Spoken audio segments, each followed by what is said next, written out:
Coming to you from the city of the weird. Exploring topics from the esoteric and unexplored to dimensions unknown. Shining a light of truth on the darkest corners of our reality. Welcome to the Curious Realm.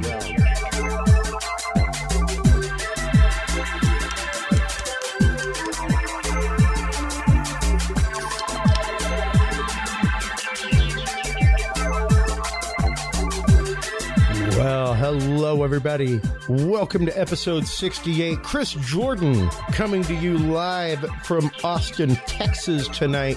Man, had an incredible time this last weekend. I went out with my brother to the Monsters and Legends event out in Cibolo at Grange Hall. That was put on by Everyday Paranormal Events. Barry and Brad Kling, our guests that we had on a couple weeks ago.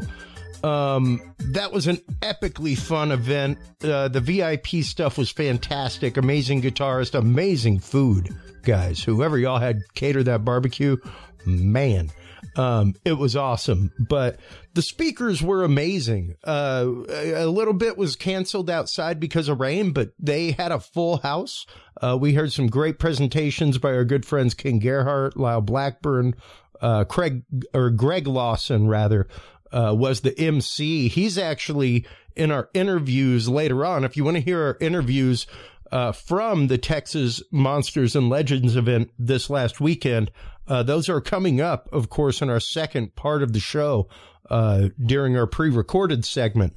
We'll be airing all of those. We got a great interview with Greg Lawson about investigative practices when it comes to the paranormal. He is an active police officer, so talking with him about things like that is absolutely awesome. He's going to be coming on more and more. We also had a chance to talk with Nikki Folsom about the Fae. The people of the Fae, fairies, leprechauns, things like that. Very apropos at St. Patty's Day. And, of course, our friend Ryan Edwards. We had a chance to catch up with him for a few minutes. He gave a fantastic presentation on paleontology in relation to cryptozoology and the actual science of cryptozoology, not just the pop culture concepts of it. Speaking of which, I was the amazing winner. That's right, folks, of a chupacabra bone. I won 2 prizes out of 5.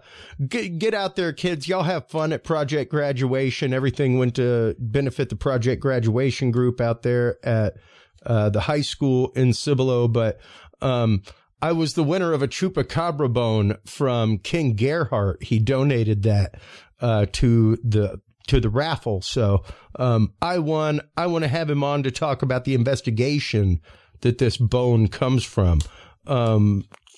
Here in just a second, we will be talking with Roy Schauffele. He is from MUFON. As many of you know, I'm a MUFON member. It's actively the only gold card I carry. Oh, upside down. Not only carry upside down, but in my wallet. I'm a lifetime benefactor for MUFON. I believe in their research so much. They put out some great magazines. We will be talking with Roy. He's the head of the San Antonio chapter of MUFON.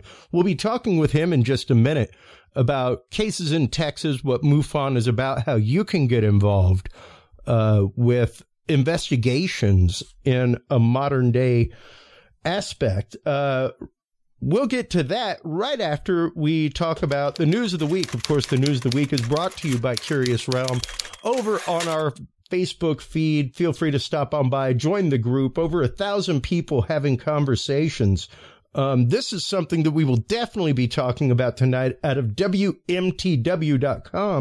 Starlink satellites are muddling UFO sighting statistics, research say.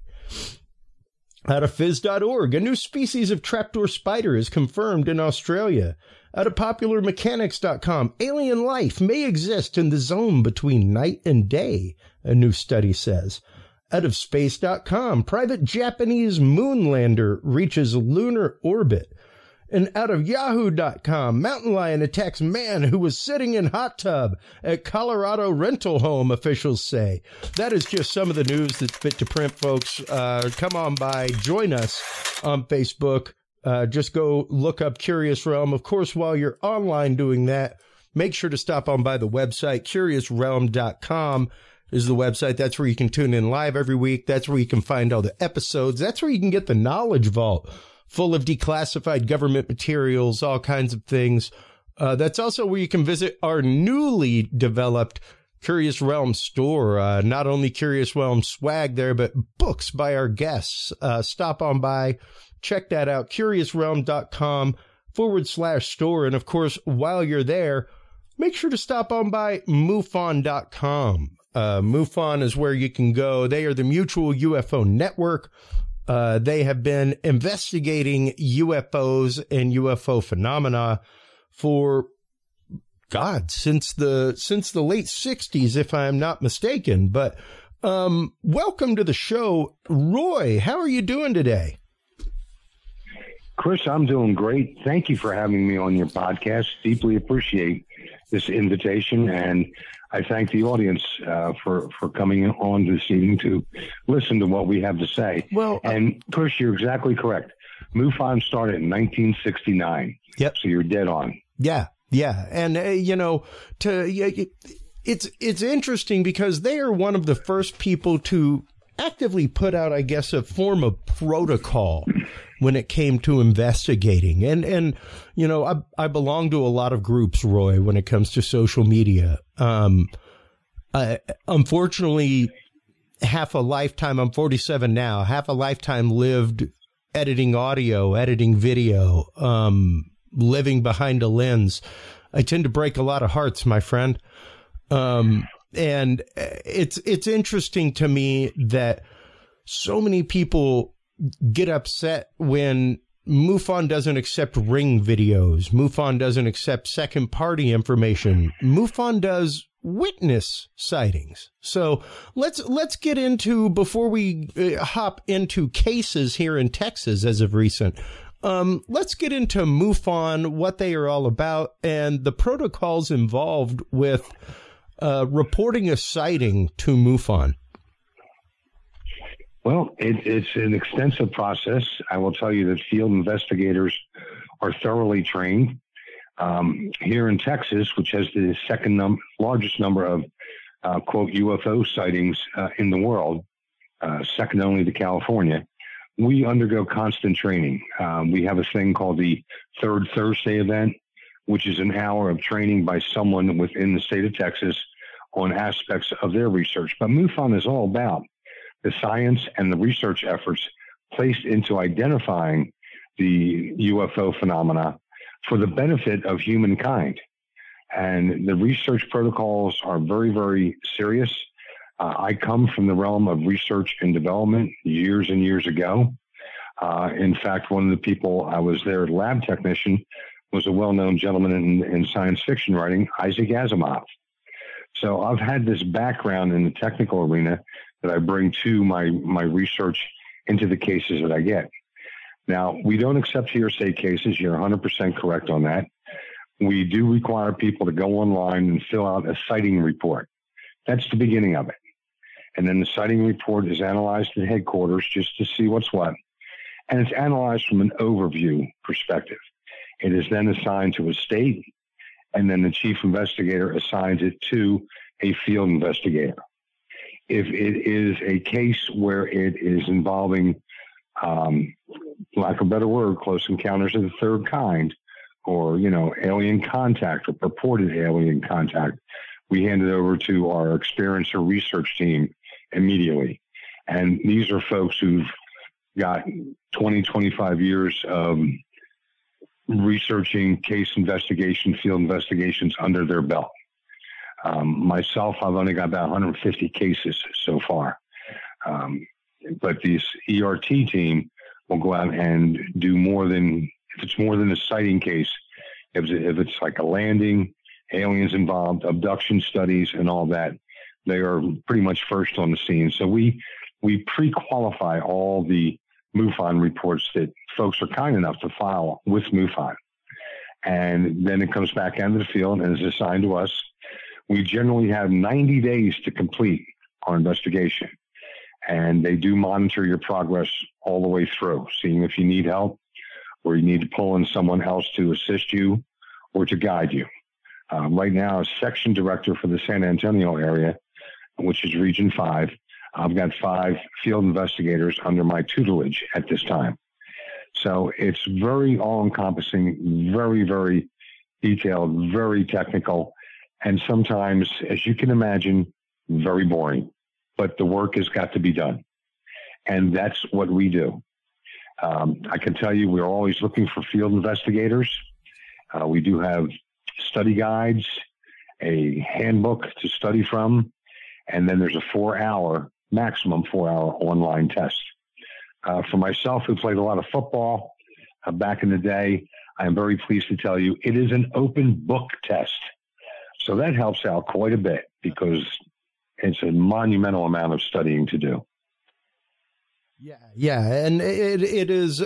I remember last year whenever my wife and I went to the MUFON conference. That was one of the many, many conferences that I sponsored as Curious Realm last year.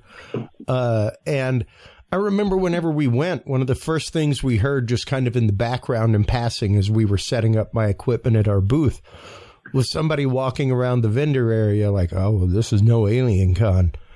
And as someone who attends a lot of pop culture conferences, you know, I go to comic conventions and things like that and speak about podcasting and all that kind of stuff. And in the back of my mind, I was like, no, it's not Alien Con. You're not going to pay $200 for a picture with the TV celebrity here. Like, there were literally people going through an 8-hour-long field investigator class. Like, that day, they started at 6 a.m., you know? And that is very much what the MUFON conference and things like that are about, is recent cases. The way that, like, the whole theme this last year was UFOs, UAPs, and the media. You know, how the media has treated the topic over the many years, and why the pivot turn. You know, why the turn on heel like you're on an NFL field suddenly, in the way that UFOs, UAPs are covered in the news. So that's been a big thing, Chris. You're way correct on that, and it really happened with the release of the TikTok videos. Yeah, a gentleman by the name of Lou Elizondo, he couldn't take the lying anymore, so he quit his job with ATEP and came out in the field and said these things are real. But for a while, for instance, the Israeli government, Brazilian government, many governments across the globe have always recognized that UFOs were real. Yeah. Here in the States, I don't know why, probably political, probably social, a lot of different reasons, they chose to deny. And, you know, like I said, Texas is the second largest state for reported UFOs. The United States is number 1. And we have a bunch of them here, and a lot of thought as to why they're there. But, you know, we always, again, looking for that field investigator who's a little bit of Sherlock Holmes and a little bit of James Bond. So that's the type of.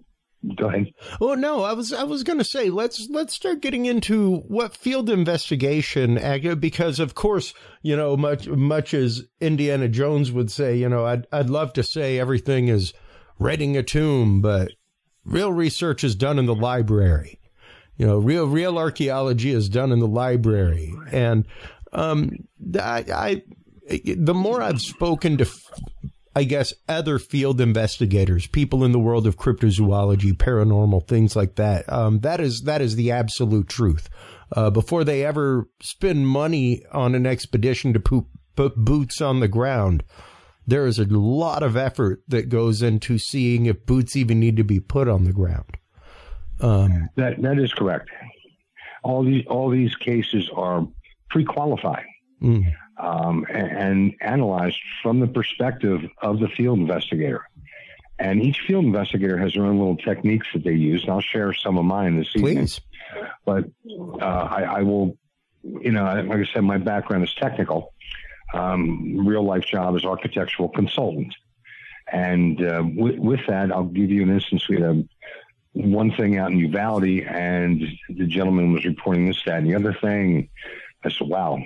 So I had another field investor go with me, who was one of those people that worked for one alphabet soup government agencies whose name you can't mention. And I also grabbed a good friend of yours, Tater Baker, who's really good at the paranormal, and we went out there. Of course, we picked the coldest night of the damn year to go out there. And we went out to, west of San Antonio. And we got there, and the gentleman was telling us what he saw, how he felt, blah, blah, blah. And I'm a pretty basic guy, so I'm looking around, and I look at the home he's living in. And I said, did you add on to that home? He said, yeah. I said, you experience these things only at night, right? Yes. What's in that room? He said, my bedroom. I said, wow, okay. So I got my EM meter out, and myself and the other investigator were going around his own building checking EM, magnetism. And we got to the bedroom, and it was spiking all the time. He had basically built what we call a fear cage. So when he went to bed in the evening, he was bombarded by EMFs. Oh, wow. Which mess up your brain. We found it nowhere else in the house. We found it on the property also, but it was out by the road where the cables were buried. We had some EM readings out there. But just by that, I said, what you need to do, for me, to you, best thing, leave here. I said, do you have a girlfriend? He said, yes, I do. And go stay with her for 3 or 4 days. And, we never got the final results, but literally the EMF meters were spiking the whole time we were out there in that bedroom. So all evening he was bathed with this radiation. So that's the type of things that we look at. And it's very interesting that you bring that up, Roy, because I do a little bit of work here and there with what are called targeted individuals, people who claim Havana syndrome type symptoms long before right. Havana syndrome ever existed. And I've definitely found some strange things, and I still believe every single person that I've been with, because it has not been proven otherwise. However, the first thing I do, which most of them question, is bring out my gas meter, bring out my radon detector, bring out my, Geiger counter, things like that. And let's see if you're living over a fault line. Let's see if you don't have, like you said, some sort of EMF situation going on, because most people don't realize how sensitive you can be to electromagnetic fields, especially the strength of field that we have nowadays. And you're correct. If you just take a fluorescent bulb out and walk underneath some of these high power lines, yeah, and hold that bulb in your hand, it will light up brightly. Yeah. I mean, that's how much energy is giving off by these things. A little while ago, Chris, you mentioned the Starlink problems we've been having. Yeah. They have caused quite the stir. MUFON has a whole section devoted on their website at MUFON.com, as you announced earlier. Yep. And it has a photo there saying, if you see this, don't call us. Oh, I've got the actual report of sighting right now. The first thing on there is Starlink. And even here recently, we had a major alignment of Jupiter and Saturn that does not exist on the regs. It was a huge alignment, and I mean to the point where even professional airline pilots were nosediving airplanes thinking it was an oncoming plane. Like these are trained observers that fly their route regularly. It's not like the eastbound leg of an airplane is, not known by the pilot that flies it all the time. So it's interesting to see that, and to see that, yes, even trained observers can fall to that. And they do. But let's look a little bit further into, 1 week from today. There's going to be 5 planets in alignment. Yep. Very rare occurrence. But that 5 planets, I guarantee you, and March 28th is also the night we're having our MUFON meeting in San Antonio. Coincidence. But I'm sure we're going to get a flood of reports that evening and into the following morning. 5 planets is a very unusual situation, but it happens, and we have to be prepared for it, and we have to be somewhat diplomatic. You just can't tell people, no, you didn't see what you thought you saw. Yeah. So it's all in the approach also, and that's part of the learning process for becoming a field investigator, is how to tell someone, you saw something, but here's what we believe it to be. And we are trained and taught that once we get over an 80% certainty level with physical data backup, we can make the call. And that's what we do. We're never 100% sure. Well, I will tell you that there's probably 95 to 98% of the cases are explainable, but it's those other 2%, the 2 to 5% that present the most interest.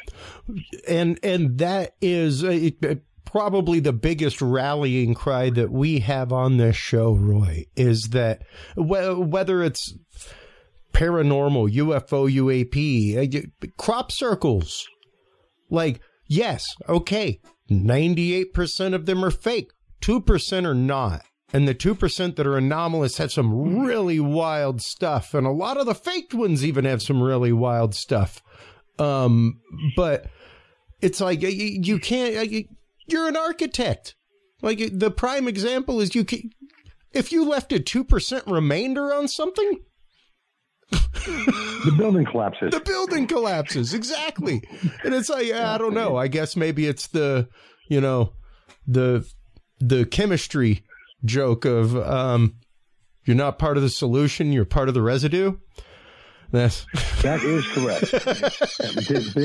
My first degree was in organic chemistry, so I appreciate that comment, and always very true.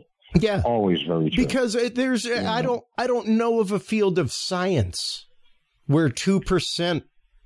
Well, we got it 98% right. What about the other 2%? Yeah. So we have to look at the anomalous 2%. We literally have to whittle it down to where there is nothing but the anomaly left to investigate. Exactly. And that was the Sherlock Holmes theory. You eliminate everything that is possible. And whatever is left, no matter how impossible, has got to be the result.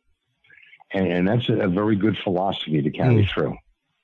And you're talking about that 2%. I remember a comment about a political science major one time. He said, Roy, I'd tell you the truth 4 or 5 different ways before I'd lie to you. Yeah, exactly. Exactly. So it's always good. So, would you like me to share a case? Yeah, absolutely. Because it's,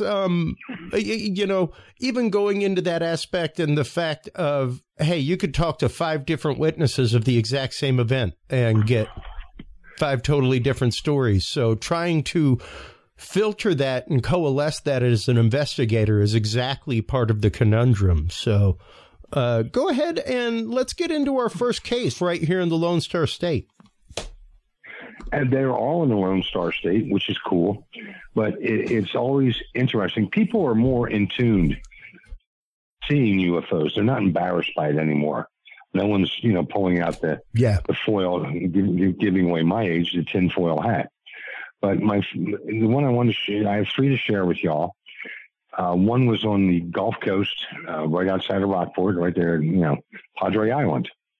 And it's somewhat humorous. I don't mean to be crude, but it was a couple, guy and his wife. Every year they went down, celebrate their anniversary, and they rented a hotel for the weekend, blah, blah, blah. And then they did exactly what they did on their honeymoon night. They got in a truck and they went down to the deserted beach and had their honeymoon. So they were honeymooning once, and they saw something. And they took a iPhone photo of it, and it was just sitting right above the water. There was no one else on the beach. The wife got so freaked out by it, they stopped all their adult activity.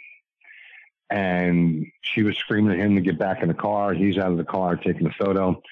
The photo comes to me. And great couple, great witnesses. And that's the key to a good investigation, good witnesses. So I analyzed everything, looked back and forth. And when I got done with it, I called them back. I always call, if they're going to take the time to file a report, I'm going to give them my results. So analyzing the photo, and we have different programs to analyze photographs. Please understand, this is for everyone in the audience, that an iPhone photograph is not a photograph. It's a replica. That computer internal to the iPhone will change things on you. Sure. It's really a replicate of what's out there. It's a great thing. It has aided all of our investigations fantastically, but there's always the downside to new technology. So I'm looking at this thing. I'm blowing it up, running the pixels, seeing if it was an adulterated photo, because we do get people trying to hoax us. Sure. And I noticed something. So I go back to my data, and this thing is sort of smushed to the north. And I say, that's unusual, for an object to have that shape.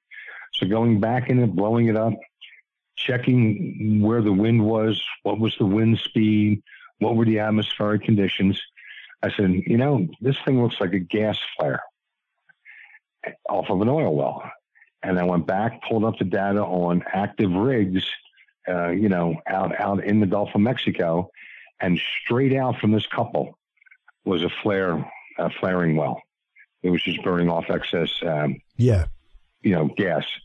And with the wind blowing the way it was, that's what led to the misshaping of that particular globe. The original photo showed it looked like a perfect globe, but when you blew it up and ran the analysis, you could see where it was tailing off to the north. So that's a case where, they interrupted their evening activities. Hope they still had a great anniversary weekend. Yeah. But the lady was very, very shaken up by this. But by going through it, I got hold of them and said, here's what you saw, folks. So even everyday items to the human eye or to an iPhone can appear to be something that they're not. Well, and we were able to pinpoint that. It's interesting that you bring up the iPhone thing because, people tend to forget the fact that we are writing and rewriting over the same area of memory, all kinds of things. And yes, as you said, it is a replicant of what's going on. It is not an actual like a photograph where it is a moment stilled in time that is physically represented. It's much harder to have artifacts in an actual piece of film than it is to have artifacts in digital photography. Right. Digital, you've got to pull it apart pretty good. Yeah. When you're doing your research. But, there's a common explanation now. To the naked eye, those people saw a UFO. Yeah. But it didn't happen that way. I do have the case here, Chris, that you and I spoke about. You thought it was quite humorous. Yeah. And just sharing with the audience. I don't know why I get these cases. We have a chief investigator who's got a quirky sense of humor, and I get some strange cases. There was a case up in the Dallas-Fort Worth area, and it was a very, very elderly lady. She's 87, 88 years of age. And she swore that the aliens had come down that evening. She filed the whole report. Sweetheart of a lady. Great interview. And they said the light was in my window. It was so bright. It woke me up. I grabbed my iPhone. I ran outside onto the porch, blah, blah, blah. And I did all this, took the photograph, and this, that, and the other thing. I said, oh, my God. So as we go through the conversation and the investigation, I said, okay, do you wear glasses? She says, yes, I have trifocals. She said, I really can't drive anymore because I'm pretty much legally blind. Okay. Yeah. I don't see well at night. Yeah. I said, anything else, you want to tell me? She said, yes, I take Ambien. And, oh, my God. Okay, here's a case, 87, 88-year-old woman, wears trifocals, legally blind probably, on Ambien, sees this huge light come into her bedroom, and that's it. It's a UFO. They're coming to get her. That's all she thought about. But she jumps out of bed, and with Ambien's a damn strong drug. Yeah. She jumps out of bed, doesn't put her glasses on, and runs outside with her iPhone. And I was like, man, please don't do that again. Okay. Not at your age. Don't do that again. And of course, her photograph, we can analyze deep enough to tell you what iPhone it was. Well, this was like an iPhone 5, a very old iPhone. And, quality wasn't good, but, she described everything. Her address was righteous. So I went back in, started taking a look at the physical surroundings. And her home is in an area where her bedroom window, because you can pull the stuff up on Google Earth, was facing a supermoon that night. Yeah. It was the supermoon that lit up her bedroom. It was the supermoon that filled her window. And when I got back to her, I said, this is what I've got, ma'am. You saw what you saw, but here's what we pretty sure it is. And went through the whole thing. And this very nice, well-mannered, polite, elderly lady said, damn, Roy. I said, damn. I figured, okay, she's going to brace me on this. Yeah. I was hoping to get abducted and get molested a little bit because I haven't had anyone in my bedroom in a long time, and I'm going, oh my God. So honest you get if nothing. All types. Oh yeah. I think she wouldn't be abducted and molested, but not she was really funny the type to lie. Seems like. No. But when you look at all the factors between the trifocal, the Ambien, the layout Ambien of the house itself. Yeah. So I remember my mom saw little people outside of her 5th floor window at the hospital. Yeah. There's no little people out there, man. And I think this particular witness was hoping for any people outside her when they were going to come into her bedroom. So that's one of the ones when I reported, I had a phone call from the chief investigator, and chief investigator goes, Roy, you get the damnedest cases. I'm like, you assign them to me. You're the one that gives them to me, man. So, but I have one spectacular one that I'd love to share with you, Chris, and the audience. It made the front page of the MUFON magazine in November, and it was called the Granville, Texas Sightings. It was probably my best piece of research that I had the opportunity to perform. It was one of those where everything gelled in my brain. And, we've chatted. I played football for 27 years. So something gelling in my brain doesn't happen all that often. But with that, Granville, Texas, sighting, one witness, several corroborating witnesses, and they were nurses. All these people were nurses. And very fascinating reports. The lady was walking her dog. Her phone stopped working. She was listening to, music on her phone, had the earpieces in. Everything stopped working. All the dogs in the neighborhood started barking. She did get a pretty weak photograph of this object in the sky. And this has happened several times in this area. And at one point in that area, the sighting, and Granville's a small town, 35, 40 miles southwest, I'll call it, of Fort Worth. And some of the people there got so upset. One lady was very upset that she saw this thing, not the witness, but another lady saw this thing in the sky, was on the phone with the police. Unfortunately, she had a heart attack and dropped dead right there on the phone with the police. Oh, wow. That's the sad part of the story. The folks were that worked up about it. I said, man, Granville's in the middle of nowhere. And the way I do my investigations, I take the point of report and do a 60-mile circle, 30-mile each way radius around it, a 60-mile diameter around the sighting spot. And I start checking things like NUFON, the National UFO Reporting Group. Did they have anything? Did the newspapers have anything? Did the police have anything? No one had anything, but it's a very unpopulated area. But what I did find out was within that radius, below this sighting, was the Comanche Peak nuclear power plant.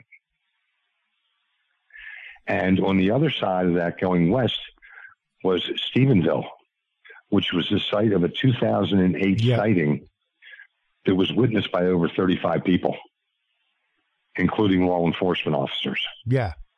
So there's a triangle there. So continuing the research, going back into the MUFON files, and we're somewhere close to 130,000 reports right now, which all thoroughly investigated and all receive a disposition as to what we believe they are, what we know they are, or what they're not. And thank God for computers, because I would hate to have to go into someone's file room and dig back through all that. But we found well over 35 sightings there in the last 14 years. Oh, wow. From that area. And a lot of the activity centers around the Comanche Peak nuclear power plant and Granville, with some of it over in, Stephenville or Stephenville, spelled with a PH. I'll call it Stephenville, from 2008. So there's been monumental sightings in that area. Now, what's interesting about that area, it's exceedingly high in mineral resources and very high in limestone also. Limestone, we know, holds a lot of energy. So maybe these are attraction points for this. Sure. This, to me, was a pure, unadulterated UFO. You know, whatever you want to call it. Unidentified area vehicle, unidentified flying object, unidentified aerial phenomena. It's not to mean it's extraterrestrial. Yeah, but not explainable by normal means. That is correct. And there have been, I follow the social media in Granville after that. Just, I want to confirm all my findings. Yeah. And there have been reports of black helicopters up there at night. Not just one or two, like a formation. So, now you're down to a conspiratorial type theory, which I don't want to get into, but this doesn't add up. No. It just doesn't add up. So I did call it a UFO. And again, it was the front cover of the MUFON Journal, which there are guys that have been researching a lot longer than me that never made that type of honor. Yeah. So I was very complimented by that. And we have had quite a few banner cases like that in Texas. Of course, the Stephenville sighting. I mean, the Cash Landrum case, that happened right down the road from my family's property in Confe. And like you said earlier, Texas is quite the hotbed for sightings, reports, things like that. What is the process of somebody bringing a report to MUFON, Roy? Let's say, because I'm going to show something on air right now. I show it regularly. I meant to send you a copy of it, but on screen right now is an odd flashing light, circular, flashing in many colors, pulsating, black in the center. All kinds of wild things, Roy. This is the star Sirius from my backyard as recorded in my camera. Now, granted, I could post this to numerous social media groups blind. Just, hey, recorded this in my backyard, and more than one person would probably hop to and go, hey, I seen that Pegasus. I saw that thing in my backyard too. But how do you go about A, taking a sighting in, and B, beginning to vet the sighting? Great question, and thank you for that. And I'm going to juxtaposition us to the folks in cryptozoology. You were with Ken over the weekend. Ken's a great guy. Awesome. But cryptozoology has suffered from everyone submitting all these damn videos, proven or unproven, uninvestigated. Just, hey, here's a video. I saw something in the background. Well, and Ken will say all day long, even on this show, like, we ain't going to prove it with a video. We ain't going to prove it with a picture. Yeah, but your investigation has to start somewhere. Yes. And when you have a lot of things, a lot of information hitting at one time that's not exactly proven. Not that it's incomplete or it's false. It's just not proven. Yeah. You're behind the 8 ball already because someone else is really controlling the dialogue at that point. MUFON went about to do it a different way. So on the MUFON site, there is report a UFO. And it's just a punch list of items that you can input. You don't have to fill out the whole thing. Just give us dates, times, places where it happened, what you saw. A little bit of information about yourself. Are you from this earth? Okay, that would be a good one to start with. And we get a variety of people, all walks and shapes in life, that just fill out that form. So that form then goes to headquarters, and they take a look at it and say, okay, it's got enough information here. We can begin to work on this immediately. If it doesn't have enough information, well, we need more information. So whatever's filled out is what we begin with. Some of the reports I receive are great. Some of them are pretty sketchy that I've got to really work with the witness on and pull it out of them. And remember, these people are taking their personal time to make a report, and they're not familiar with the report. Many of them, the vast majority, it's the first time reporting. So they're trying to figure out this system to start with. So are they comfortable? No, not at this point. They are not comfortable.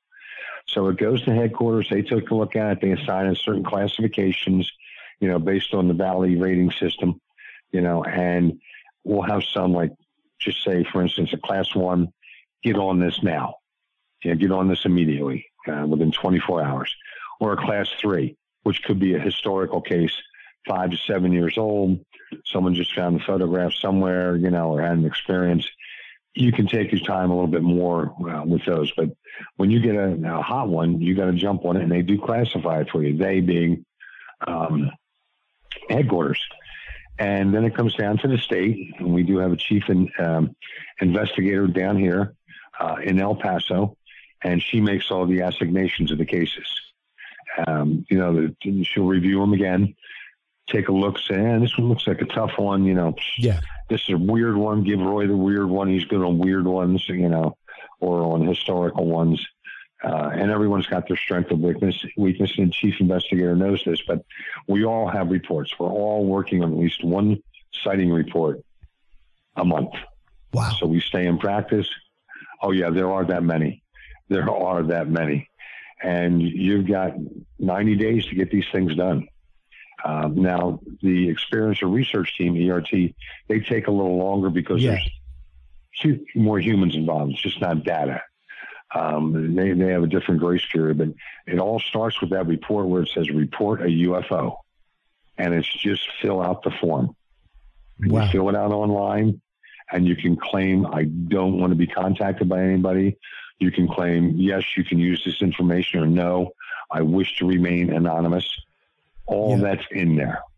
Yeah. So there's no threat to you. Now, there's only 2 people that are going to have a conversation during this investigation. That's your field investigator and the witness. That's it. No one else is going to enter into this conversation. Wow. So it is between the field investigator and the witness, and they do all the work. And then it goes back through the system. But we take the secrecy of the witness, their desire for remaining anonymous. That is core to what we do. We are not going to go out and publish a book on your case. Yeah. Some of the cases that we spoke about here tonight, I was very, very cautious in information. You all needed to know the locations, but we deal with hundreds of cases a year here in Texas.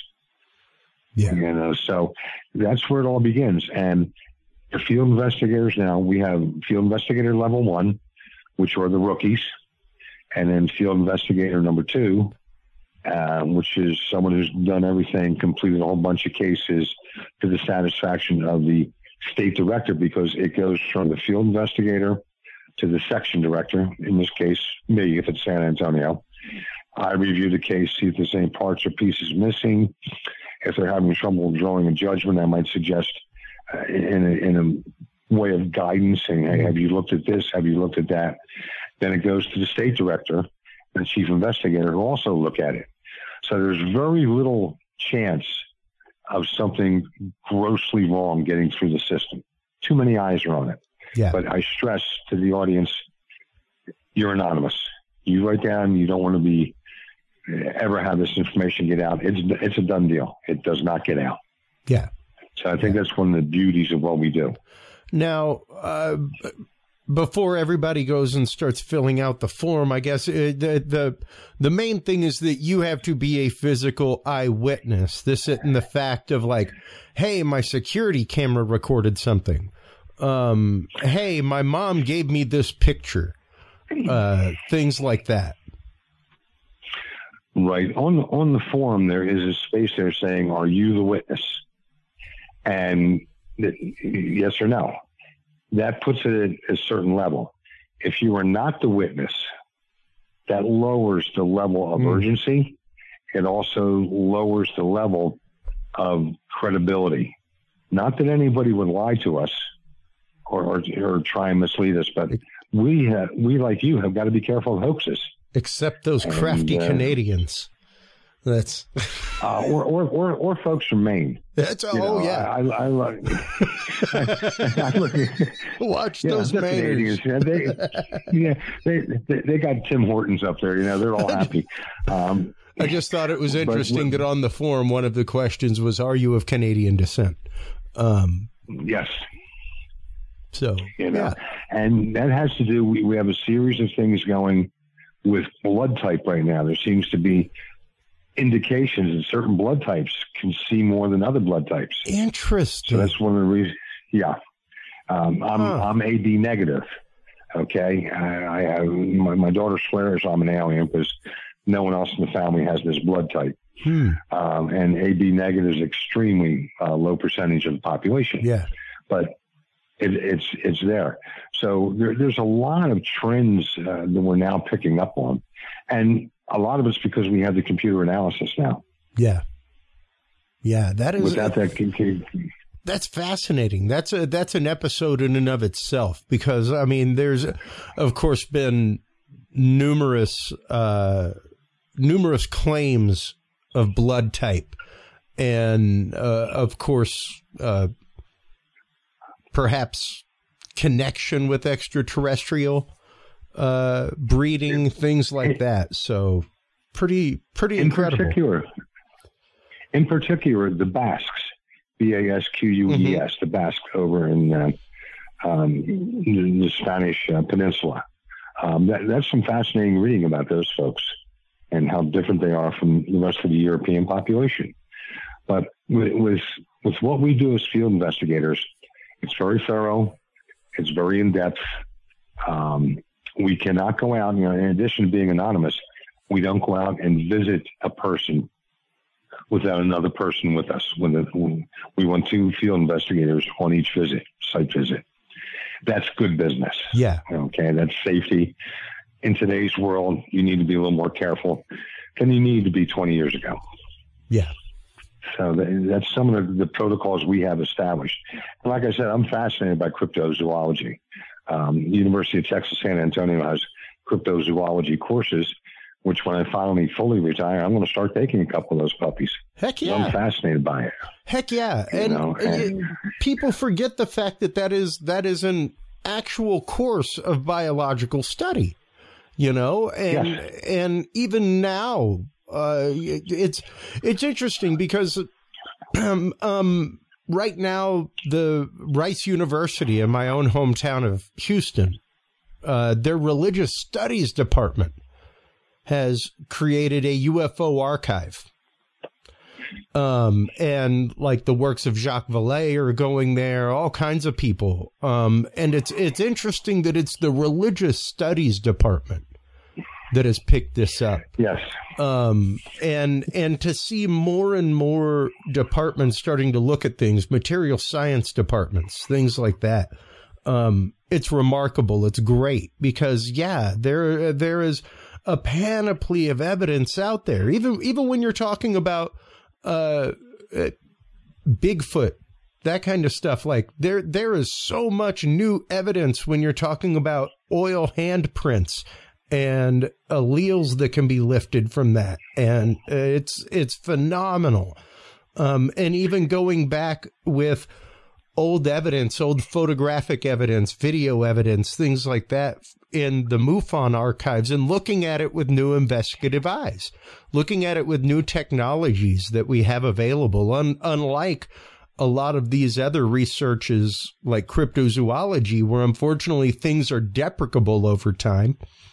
You know, DNA is deprecable, samples are deprecable. It's much easier to keep a catalog of witness reports and even be able to go through and peruse those with artificial intelligence and find matching keywords. You know, yes. The new ways to analyze all of this data that is coming out is phenomenal when it comes to look UFO. at something as simple. Oh, UFOs and everything. Yeah. Look at the Bible code. I mean, without computers, we could not have run all the analysis they're doing with the Bible code right now. Yeah. So it's fascinating times for all of us. We're living through a very unique era in a lot of different ways, political, societal, where we go next. What is the threat of AI? And a lot of people think AI is one heck of a threat. Now, is that going to offset the research that I do on UFOs? No. Yeah. Will it be an aid? It might be. Can it change anything? No one knows yet. No one knows. And you know, my hat's off to the guys in the folks in cryptozoology. They got a hard row. Yeah.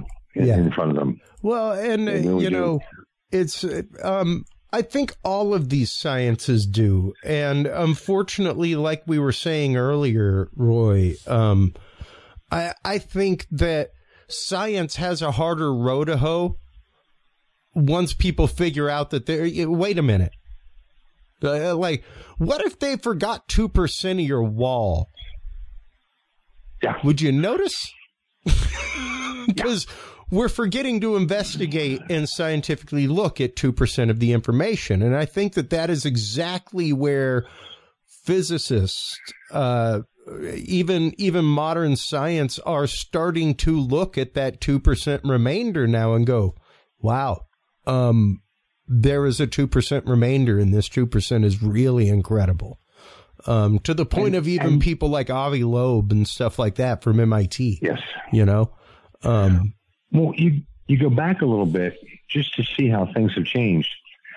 I don't know how many folks are familiar with this person, but Immanuel Velikovsky held the chair at Princeton University in the psychiatry department. The forewords of his books were written by Albert Einstein. That's pretty good street cred right there. But yeah, a little bit. Books were interdisciplinary. The title of his books were Ages in Chaos, Worlds in Collision, and then there was a whole series after that. But those two books by this gentleman, Velikovsky, were fascinating.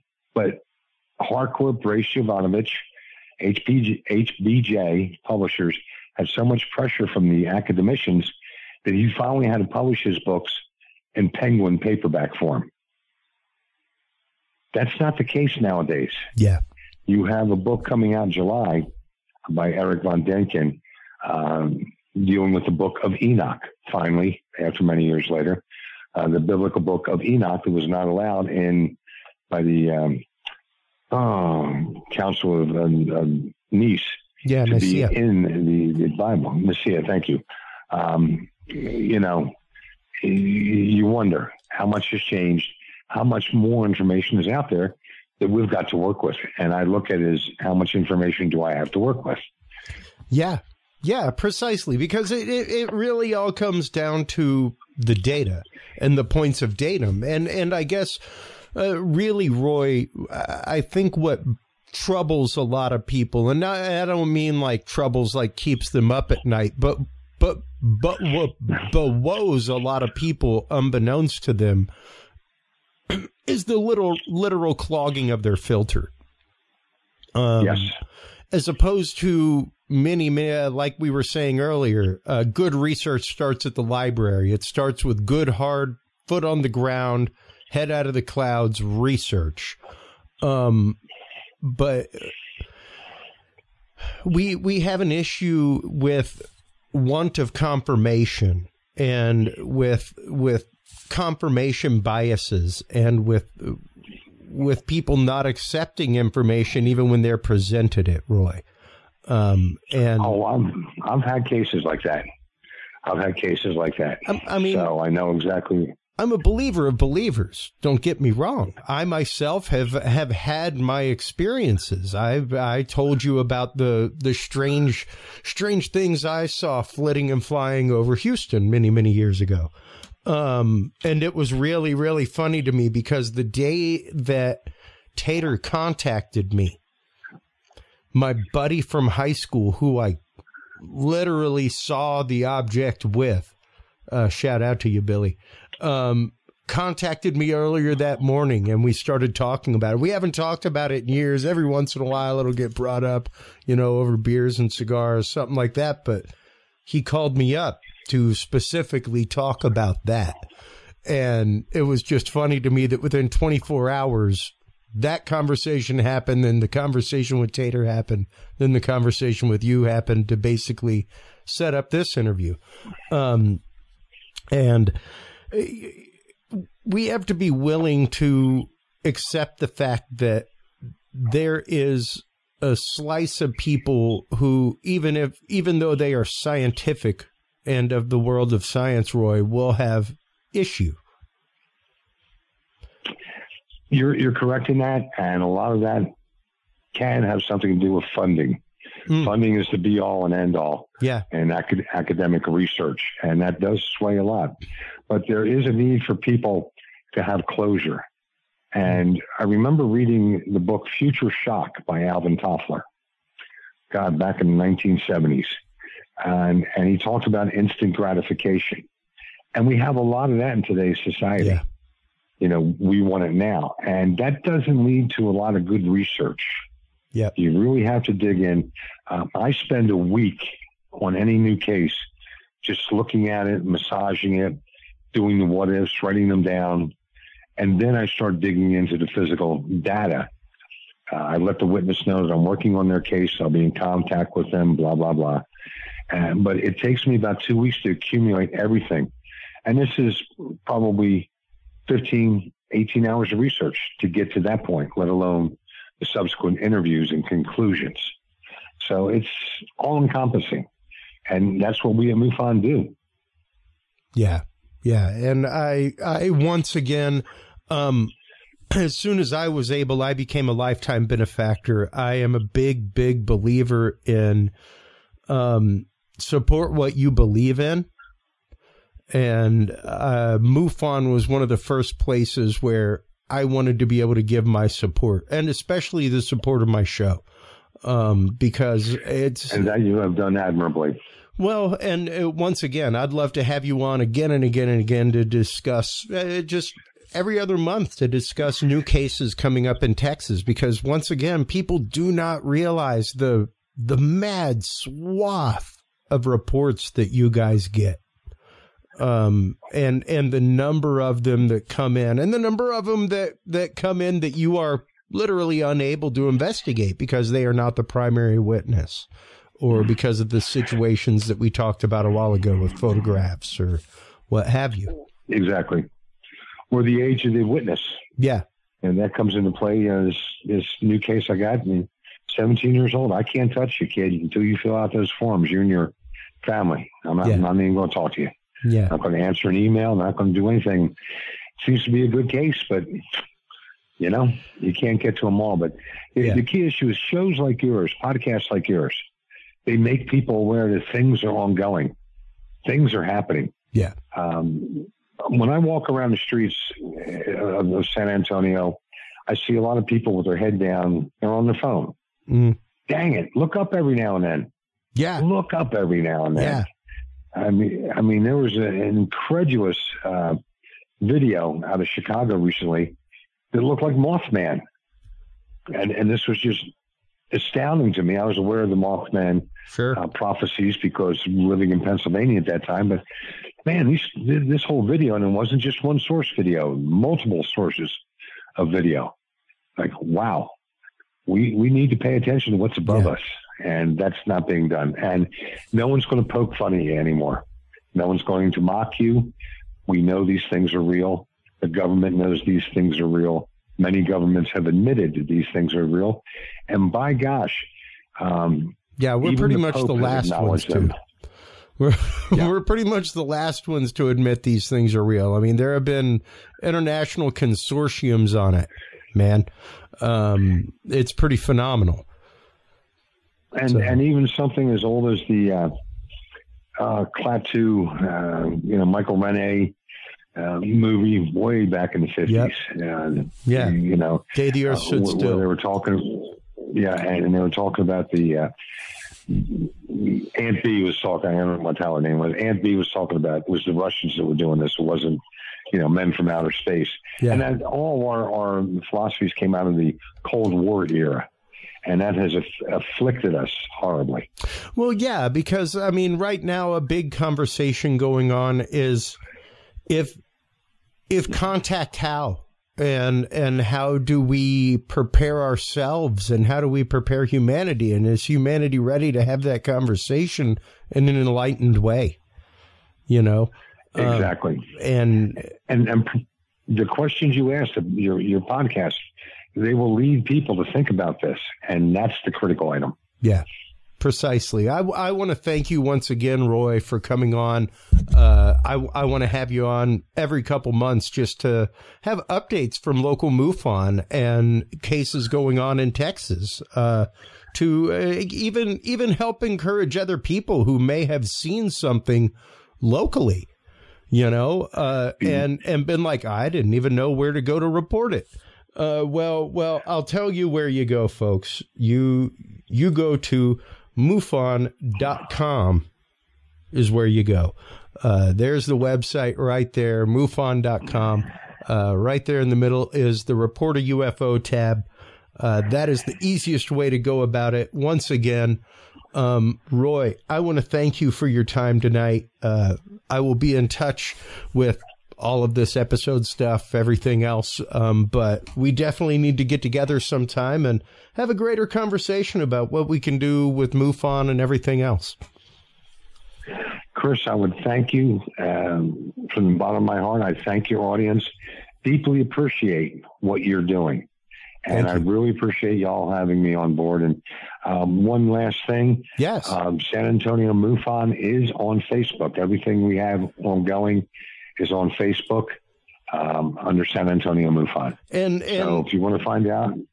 I was going to say, that's just it. If you want to find out, go find them on social media. They are highly active on social media, folks. And Tater is more than responsive with people and contact. So yes, she is. She's fantastic. Y'all have a great outreach in that way, and it's really great to see the response time that you guys have, because a lot of people do not have that when it comes to social media. So it's kudos to you guys. Yeah. Well, thank you, Chris, and again, thank you for having me as your guest. I really appreciated that, and again, thanks to the audience for listening to us. Absolutely. Roy, once again, thank you so much. While you are online checking out everything from MUFON, folks, make sure to stop on by Curious Realm. Curious Realm is, of course, where you can find all the episodes. We're rebuilding a couple things on the website. As you guys know, we have been under server migration. So the store is up and running. Feel free to stop on by. Visit the new Curious Realm store. That is where you can find books from all of our guests. Of course, the live page is where you can listen live. Download the free Curious Realm app right at curiousrealm.com/app. Apparently soon they will allow side loading of apps in iDevices, but it's not there yet. So until it is, I don't want people to surrender their information to app platforms.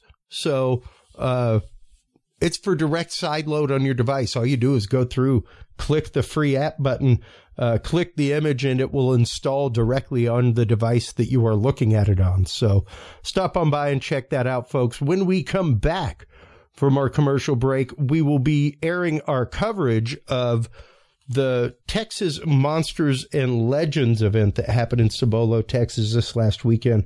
That was put on by our good friends Barry and Brad Kling from Everyday Paranormal. We have some great interviews with Greg Lawson, Ryan Adams, as well as Nikki Folsom right after this, folks.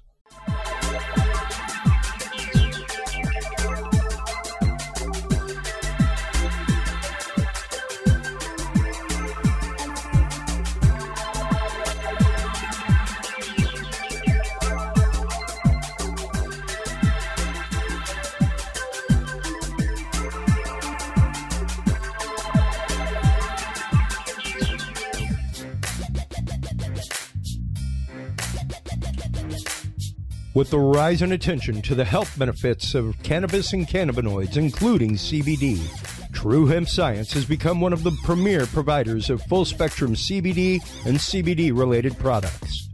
Using a proprietary spagyric process, True Hemp Science extracts maximum benefit from the whole hemp plant.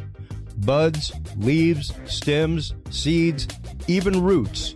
Every part of the plant is used and then reused to formulate a rich, complex profile of CBD, CBD derivatives, and terpenes guaranteed to provide the relief and benefits you need daily. Visit TrueHempScience.com to experience the best CBD oils, edibles, and topicals on the market today. And use code CURIOUS7 to save 7% off your entire purchase of $50 or more and get 2 25 milligram CBD cookies or brownies free. That website again is TrueHempScience.com and the code is CURIOUS7.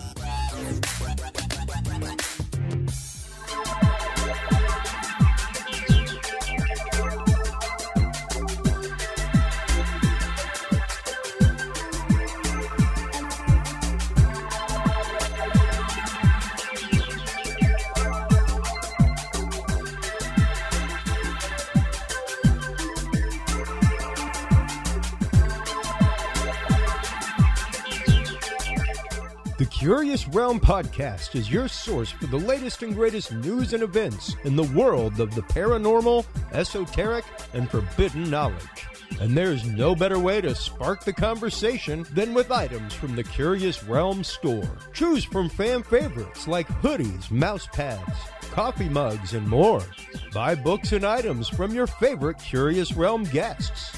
Get your hands on the latest gear for paranormal investigations and experiments we discuss on the show. Open your web browser and stop on by the Curious Realm store at curiousrealm.com/store to buy the latest Curious Realm wear and out-of-this-world gifts for yourself, your family, or a mind that you want to open. That website again is curiousrealm.com/store.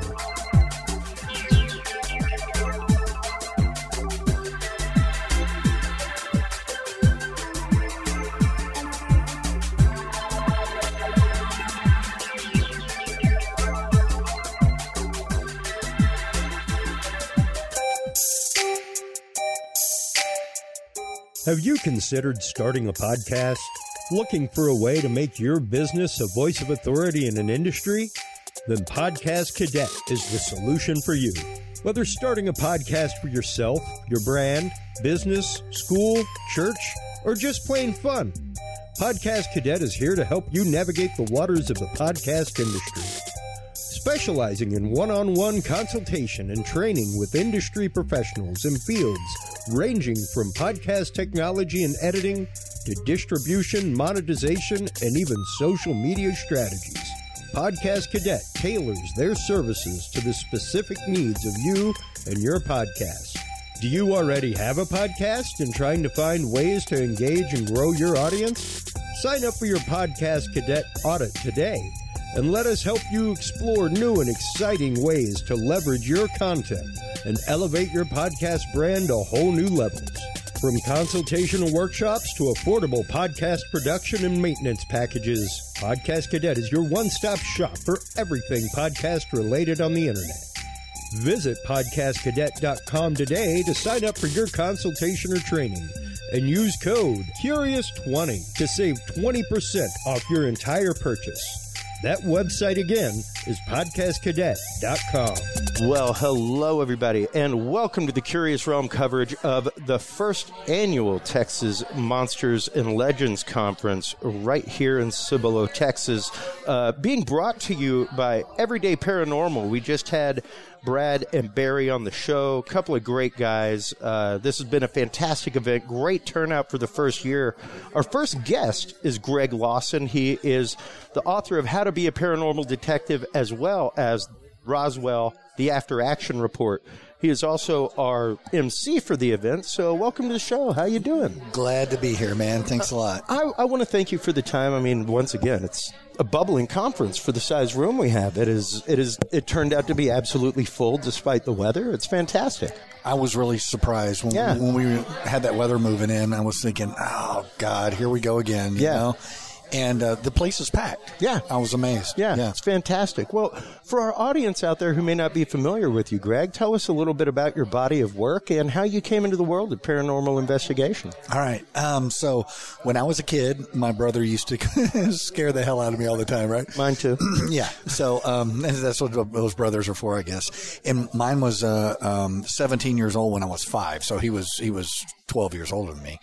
And he would put me on this motorcycle, and we would go do urban exploration. I'm 5 years old, no helmet, sitting on the tank of a Triumph Bonneville with my brother's arms around me, and we would go find old. And this is this was north of Austin, between Austin and Round Rock, which was at that time was kind of a dead zone. Yeah, It was just country, but there were all these old abandoned houses and old abandoned buildings and graveyards. And he would take me there, and we would get off. And like if we went to the graveyard, he would look for the youngest child buried in there, and then he'd make up some horrible story about what happened to him and stuff. You know about Johnny, right? Yeah. You heard of his story. Yeah, and he was younger than you. And so, so that kind of started off. And of course, I then learned that behavior and did that to my friends when I got, in elementary school, junior high, and then in high school doing this stuff. But back then it wasn't a thing, right? Yeah. It was the weird kids that ran around in the woods. And so when I went into the Army, I got deployed. I was with the Rapid Deployment Unit at the 82nd Airborne Division. And so I got to go to a lot of different countries. And whenever I would go there, I would go do a little bit of research, and then I would try to go find the weird thing there. Yeah. So I got, all in Central America, North Africa, the Middle East. And then I came back and became a cop and learned about investigations, learned about evidence, that kind of stuff. And I went back in the military, and I was in the Navy and deployed all through Asia, the Middle East, and in the South Pacific doing the same stuff. Yeah. And I really didn't know it was a thing. I was just doing what I do. Yeah. Right? It did. I'm a child of the 80s, born in 75, and even coming up in the 1990s, things like that, it was hard to find a paranormal investigation group. Right. They were not cropped out there the way they are now. No. There's so many groups now, you got a recorder, and you got we're all walking t-shirt around with the gear in our pocket now. Right. Used to be you had to have a whole backpack of stuff. Now we all have phones and cameras and microphones with us all the time. So that's what I did, and the thing that really kind of got me into the actual professional side of it, getting paid doing it, was I was with the mental health unit as a cop. And in Texas, they have a thing called a mental health certification. Yeah. And if somebody's having an episode of some sort of crisis that they're having mentally, they'll call a mental health officer after the real cops get there, and then mental health officer goes over there and tries to work things out, get them some help. The amount of alien abductions, demonic possessions, and very spiritual kind of thing that I saw people going through. We average about 7 calls a day. Yeah. And I mean, each officer responds to 7 calls a day in the Austin area. Yeah. And do that for 2 years and see how much you have under your belt as far as getting interviews and investigations from people that are claiming to have these real experiences. And even as Ryan was saying in his presentation, even learning to vet somebody as they're talking to you and being able to see those subtle body languages and... are they making this up? Is it something that genuinely happened to them? Right. And that's one of those things that when you're looking at that and you're evaluating somebody's behavior and their speech pattern and their body language, they might be thinking that they experienced it even when there's no indications that they're being deceptive at all. Yeah. And because you're never going to convince them that didn't happen to them. Right. Like, I get prime example, one of the situations that happened to me that truly caused, for a little while, almost a crisis of faith, mainly because my church had no answer. And I was like, wait a minute, you're the Catholic Church. How do you not have an answer on this? You recovering Like, we Catholic? have a school... We have a school of exorcism, Jack. How do we not have a decision on this? So are you still Catholic? I still identify as Catholic. I'm no longer a practicing Catholic. I call myself a recovering Catholic. My God is my God. My experience, and that's just it. Like, I was called to the seminary, and I was called to the seminary by a moment of presence where I was in the presence of the divine. Like, nobody will ever tell me different. Nobody in that church, the priest 10 feet away from me while I was kneeling at the altar, did not have that experience. Right. Like, I talked with him. He didn't have that experience. Right. But he was the one that was like, Chris, you may want to think about some service. And I started exploring it. And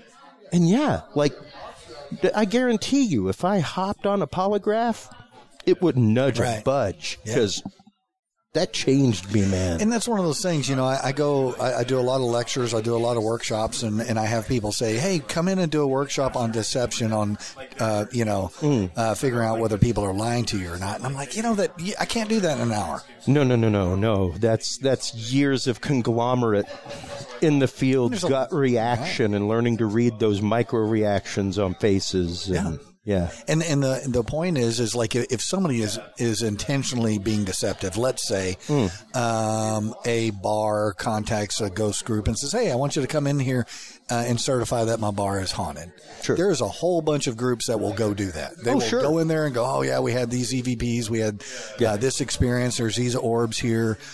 Your place is haunted. And then they get to advertise as it's haunted. Yeah, absolutely. That's one of those things like, all right, are they intentionally saying that this is a lie? Or are they embellishing it? Or are they just getting it wrong? Or are they experiencing something that they're just not interpreting correctly? Or is it something else? And because I always try to eliminate all the naturally occurring things that it could be, and whatever is missing is what you got. I don't have an applause button here, but I do in my studio, and normally that's where the applause would come in. Yeah. Because I'm looking for what's missing. Yeah, well, and that's just it. Like, a lot of my audience is are what would be considered targeted individuals, people who suffer from Havana syndrome type effects long before Havana syndrome was ever diagnosed. Right. And I'm asked to come out because of my realm of expertise in audio, video, years of doing this stuff. I have all kinds of radio, RF scanning gear, things like that. Like, I can come in and tell you if you've got like 6G hitting your house, all kinds of things. But it freaks them out when the first thing I do is pull out my gas meter and a radon meter. There you go. And it's like, let's find out if maybe you're living over a fault line. Maybe you got a micro gas leak going on. Let's get rid of I bring out my lab grade, like, we could go in and start measuring tri-field meters. Like, here is a full-on Geiger counter. Let's see what you got in your house, and let's eliminate all that before we even set up RF scanning gear. That's exactly the way you should do it. Because I got an hour of setting up, so I can do this in 20 minutes, and we can find out if there's a common thing going on. Right. But without that, do we even need to move into the RF? Because there's 101 things that could be going on in your home that could be causing the same similar issue. Right.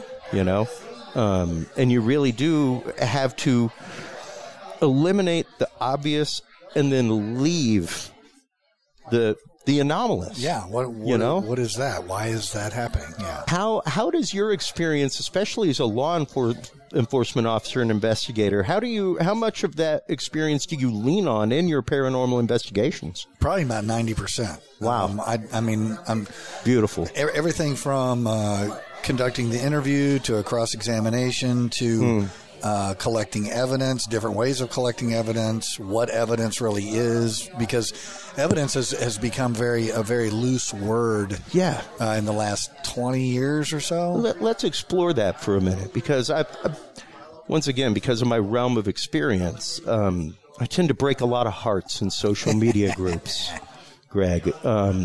I can explain tricks of light and lenses and film and even digital artifacting. You know, the idea of like a lot of people get upset with MUFON because they will not accept your Ring video. Well, technically MUFON takes witness statements. Right. So just because you recorded a Ring doesn't mean you witnessed it. Right. Also, that Ring is a forever loop over one SD card. It's always recording over the same thing. Yeah. And when it's done, it stops, it goes back to the beginning and starts recording over. So, yeah, you could end up with some digital artifacting there. You could end up with maybe a quarter frame of the mailman delivering something, and all you see is a shadow. All kinds of stuff like that. Yeah. From very modern, high-tech, almost 4K quality equipment. But if you aren't using fresh cards on every expedition, zeros and ones can creep in. They sure can. And you know, I've even with EVP, Greg. I've had a really interesting conundrum as an audio engineer and circuit designer over many years, because the whole original concept of EVP was the fact that the ghost could manipulate the weak magnetic field of the record head. Yeah, and that is the artifact that was left. That's not a 1 and 0 assumption of the sound that happened in a room. No, it's not. The recorder is recording sounds that actually happen, not accidental things that affect a physical thing like a magnet. So people ask me all the time, what kind of equipment do you use? You know, what is they're all expensive. I'm sure you're not rolling reel to reel all night. Well, no, but I if you want to, you let me know. I have one. I do use analog and digital. Good. So I throw my analog and digital beside each other, and you know, it's amazing because digital will come up with all kinds of extra stuff. Yep. And everybody says, well, see, the digital works better. It collects more data. And I'm like, you're not understanding how this works. Yeah. And don't get me wrong. Maybe that's how the communication happens. I don't know. What is the spirit boxes? Well, the Panasonic 60, what is the one that sold for $35 in the 90s? Oh, yeah. Selling for $3,000 now. Get them on eBay. Yeah, the ones that you can just pop a filter on and have infrared and all that. Holy cow, man! Some of the stuff that they're getting out of that is amazing. Yeah. And I have a $35 recorder, digital recorder, and it never picks up any of that stuff. And I'm like, okay, well, obviously the technology has gotten a lot better since the 90s. Buffering is way better. The sound compression is better. You aren't going to have nearly as much artifacting. And that's the thing. Like, a lot of people don't realize that there are DSPs, digital signal processors, inside of that digital device that were not there inside of an old palm quarter. Nope. That was just a microphone and a record head with a preamp. There are compression ratios, things like that. It's being crunched down, so you can get all kinds of wild artifacting. You can get all kinds of like background noises that were bumped up because somebody's talking, and because they're that far away, the microphone is pushing a compressor in to try and get as much as possible. All kinds of stuff. So it's completely understandable. You know, you come up with theories of... okay, well, digital's better because it's more sensitive and it's able to allow the ghost to manipulate it, and it, you know, you can you can come up with a theory on anything that's happening when evidence isn't required. Yes. You know, if you say, well, what is this? And you can just go, okay, I can logically go, all right, the reason why digital is better is because the ghost can manipulate zeros and ones and can mask its voice in there. I need to look this up again. I apologize for even bringing it up, but it's worth talking about. I like the way that you were prefacing the fact that I don't have all the facts here. I don't. It's beautiful. But Dave Schrader did a thing with a guy when he was on Darkness Radio, and this guy had a recording that he said he took to a bunch of sound engineers and he took to professional linguists, and they're like, they can't make it's a language, but nobody knows what it is, and it says, my baby, save it, right? Now, I've just got to wonder if you can't identify the language. Yeah, you know. No offense, Dave Schrader. I haven't seen this evidence. No, this is Dave Schrader actually brought that up and was like, "This isn't what it is," because the guy's playing it. And it's like, no, it says, okay, good. When you play this backwards, it says, "My baby, save it," or something like that. Sure. Well, come to find out, it was actually an audio imprint for the recording that they record. You know this on some of the tapes and stuff like that. They'll do something on the other side of it, and they will an audio signature or anyway. It's just like an audio watermark. Yeah. And if you played it backwards, it said the company. Nice. So, and this guy wrote he was on all the shows, and they was talking all about it and everything. And Dave was like, well, play it backwards. It was like, DP audio demo. Yeah. That's what it said. You say it backwards, like, it's my baby, save it. Yeah. And hey, if you play the right part of Queen backward, you'll literally hear them say, "Start to smoke marijuana." It's pretty phenomenal. Yeah, and there is the whole concept of reverse speech and things like that. Don't get me wrong. And don't get me wrong. Is the ghost aware of reverse speech, and are they using it? Is the question, and that's kind of the same thing that I ask when you want to research portals. Cool. Research Bigfoot. Okay. But now you got Bigfoot and a portal together. What part of the investigation do you start from to pinch or move that? Right. Like you normally would with an investigation. Sure. To funnel that data down. And I think that's kind of where, unfortunately, I think a lot of investigators, Greg, suffer from what a lot of people do with the modern day media. Sieves work fantastic. Right. As long as they have the amount of data they're supposed to have in it. Once you start putting more in there, it's not going to filter properly. Right. And I think a lot of people end up with a lot of data, and they don't know what to do with it. They don't know how to comb through it. And like you were saying earlier, the want of, I guess, self-confirmation, the want of confirmation of belief. Yep. Can sometimes push you to the point of dismissing the evidence in front of you. Yeah. I love watching cops work a canine when they get a police dog, and you watch them, and there are some let the dog do their work, and some of them will get the dog back on track. It's like, no, boy, come on, it's not over there, come over here. Let the dog work. Let the dog do his work. And he's the hardest working one there. When you're trying to force your will into your investigation, that'll get you off track really bad. It needs to flow. I mean, obviously, you need industry standards and best practices to do your investigation, but not try to force it in there. And I see it all the time in law enforcement where a detective will get a case. He'll take a quick look at it, or they'll step into a room, see stuff scattered around, blood, whatever, and they'll go, I know exactly what happened. Yeah. No, you don't. I've seen this before. No, you don't.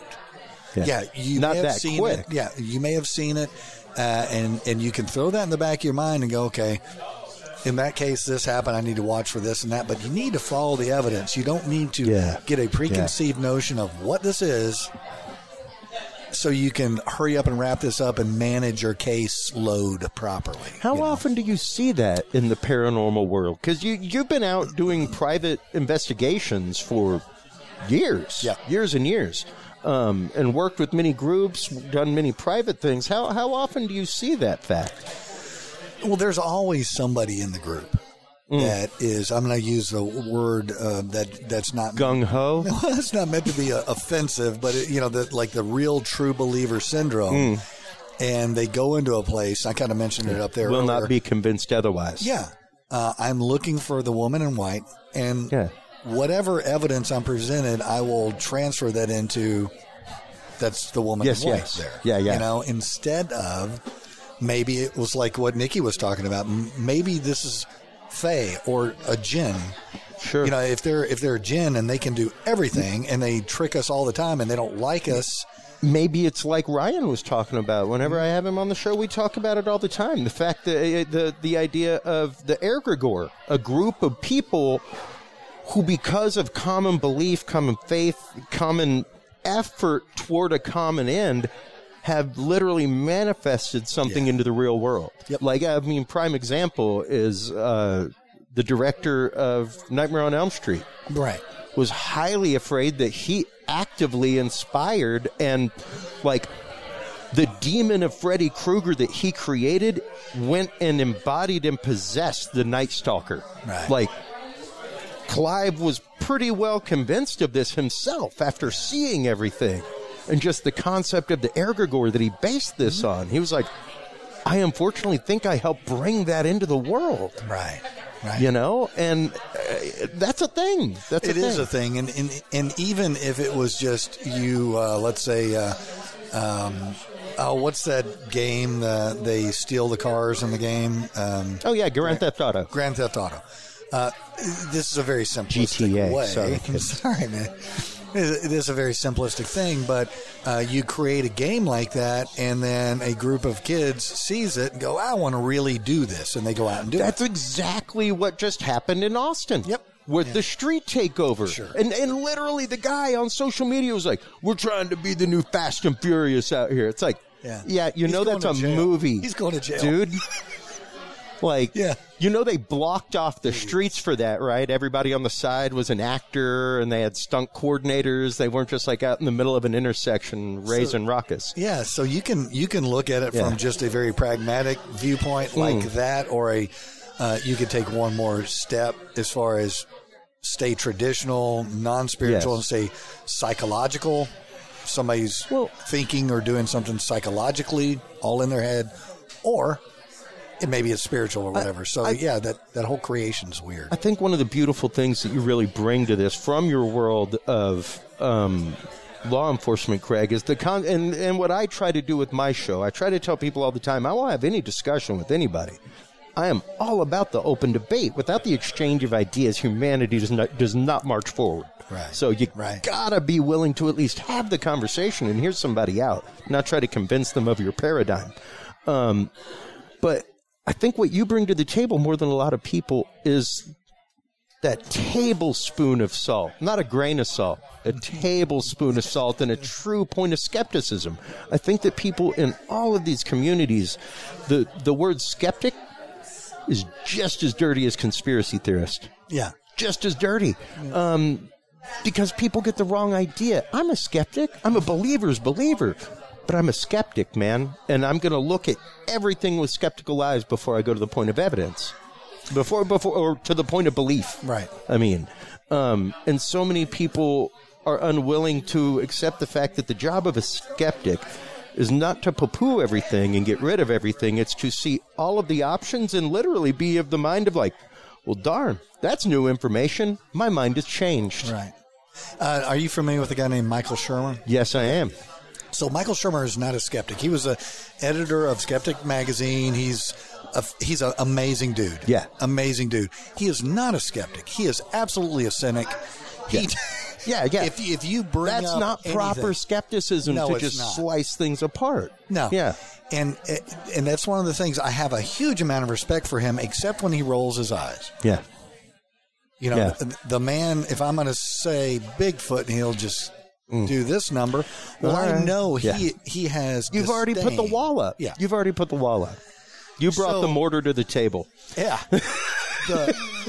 What I try to tell people, what I try to share with people, I should say, is there's 2 points. There is true believer. No matter what's going to happen, I'm going to believe whatever it is. Yeah.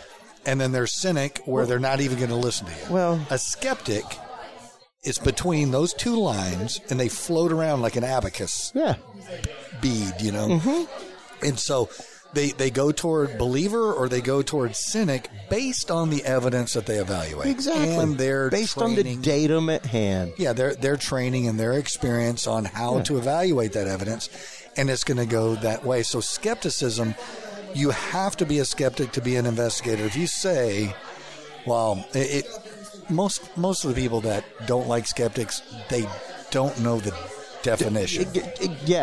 Yes, exactly. They're getting it confused with cynic. Yes. So, and that's what they've met is cynics, not actual skeptics. And that would be a crisp high five moment, because absolutely.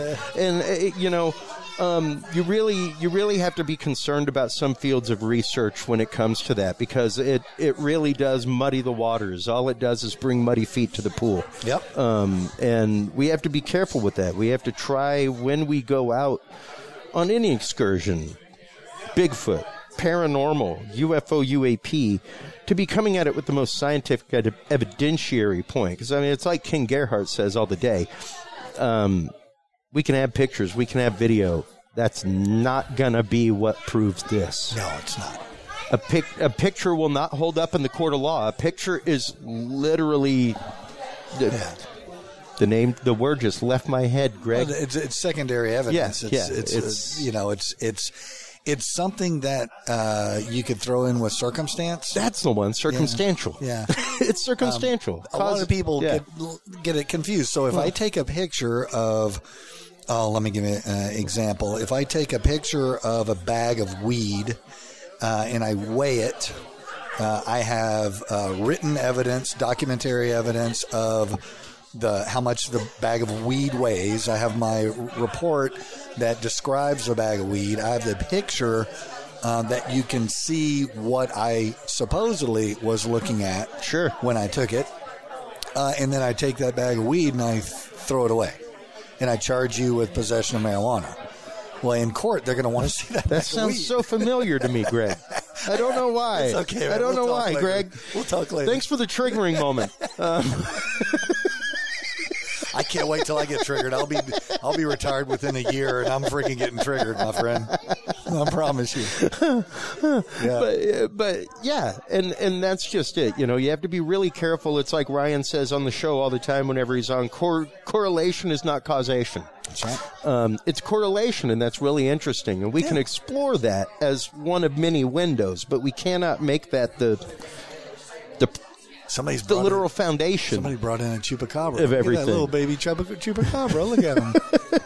He's awesome. Yeah. So, yeah, it's really interesting. I'd love to have you on again and again and again to talk about this stuff, Greg, because once again, I think, especially when it comes to Bigfoot, things like that, like trying to come up with like an evidence kit that people can buy, where literally it's like, here's a field kit. Proper swabs, things like that, right. You know, where it's like, you have to think about that kind of stuff. You have to make sure that what you're getting, like, sure, you could use cotton swabs off the shelf, but some dude named Johnny was throwing those into the pack. His DNA's on them. That's right. A hair hit it. His spittle hit it, what have you. There's 101 things that could contaminate that cotton swab instead of going to a medical supply company and buying a sterile swab. Yep. And even when you do all of that, how do you care for the evidence? How do you keep the? I mean, that was a big issue I live in Austin. I'm from Austin. That was a big issue with APD. Oh my God! When I heard that, I was like, it destroyed me inside. Dude, it destroyed me. The fact that like the refrigerator went down and there was just years of evidence that was deprecated. Just deprecated. Yeah. And even now to know that, like, if you properly store evidence, used to be a lot of the means by which that we got that data from evidence was very deprecable. It destroyed the evidence. Absolutely. And now we have ways of getting all kinds of new, like, literally in the last month, there have been no less than 3 cases across America of exonerations because of new DNA evidence. It's new huge. Ways to examine the DNA. Yep. And all I say all the time is thank God they could properly keep the evidence long enough. Yep. You look at, you can take a deep dive in the yogurt shop murders in Austin as far as just the horrible. God, that's some creepy stuff. Well, and just the horrible, the poor way that that whole crime scene was handled. It destroyed the whole thing. And those girls' murders are unanswered, and because of poor evidentiary process. And it's and that was in the 90s. You know, it wasn't like it was back in the 1950s. I mean, it was when we were learning keep everything because of DNA. We thought keep it all. We thought that we knew what we were doing. Yeah. You know? So, yeah. Well, and it's interesting because science is always growing. Science is always changing. We can't make it a religion. We can't make it, always the same. If it's static, it's not science. It's not growing and changing. Right. So I know you have emceeing duties. Thank you once again. Let everybody know before we let you go. Okay. Shameless self-promotion time, Greg. Where can they go to contact you? Where can they go to buy your books? Other than the Curious Realm store, of course, because we'll be adding these.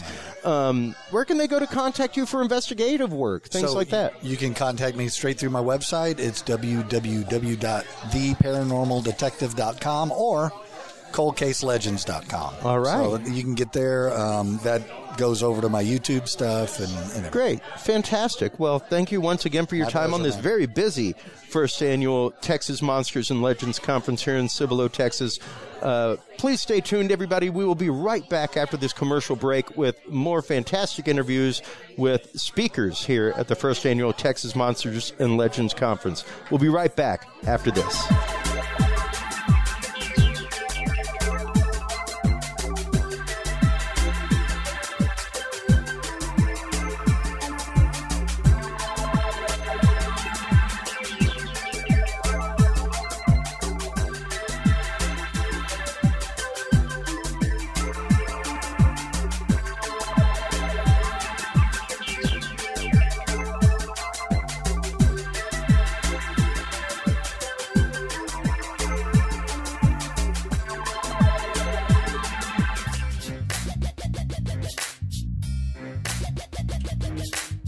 With the rise in attention to the health benefits of cannabis and cannabinoids, including CBD, True Hemp Science has become one of the premier providers of full-spectrum CBD and CBD-related products.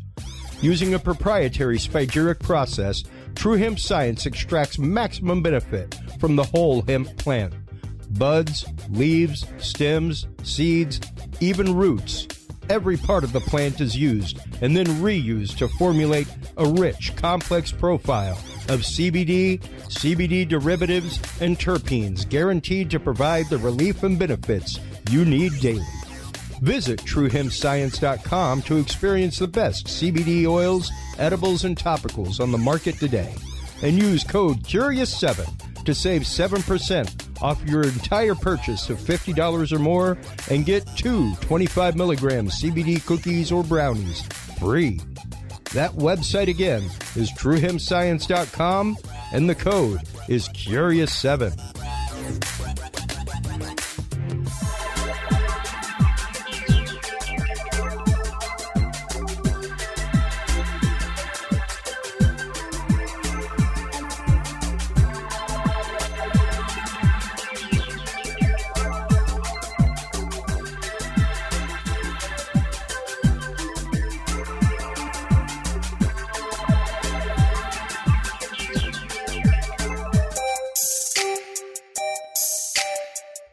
Have you considered starting a podcast?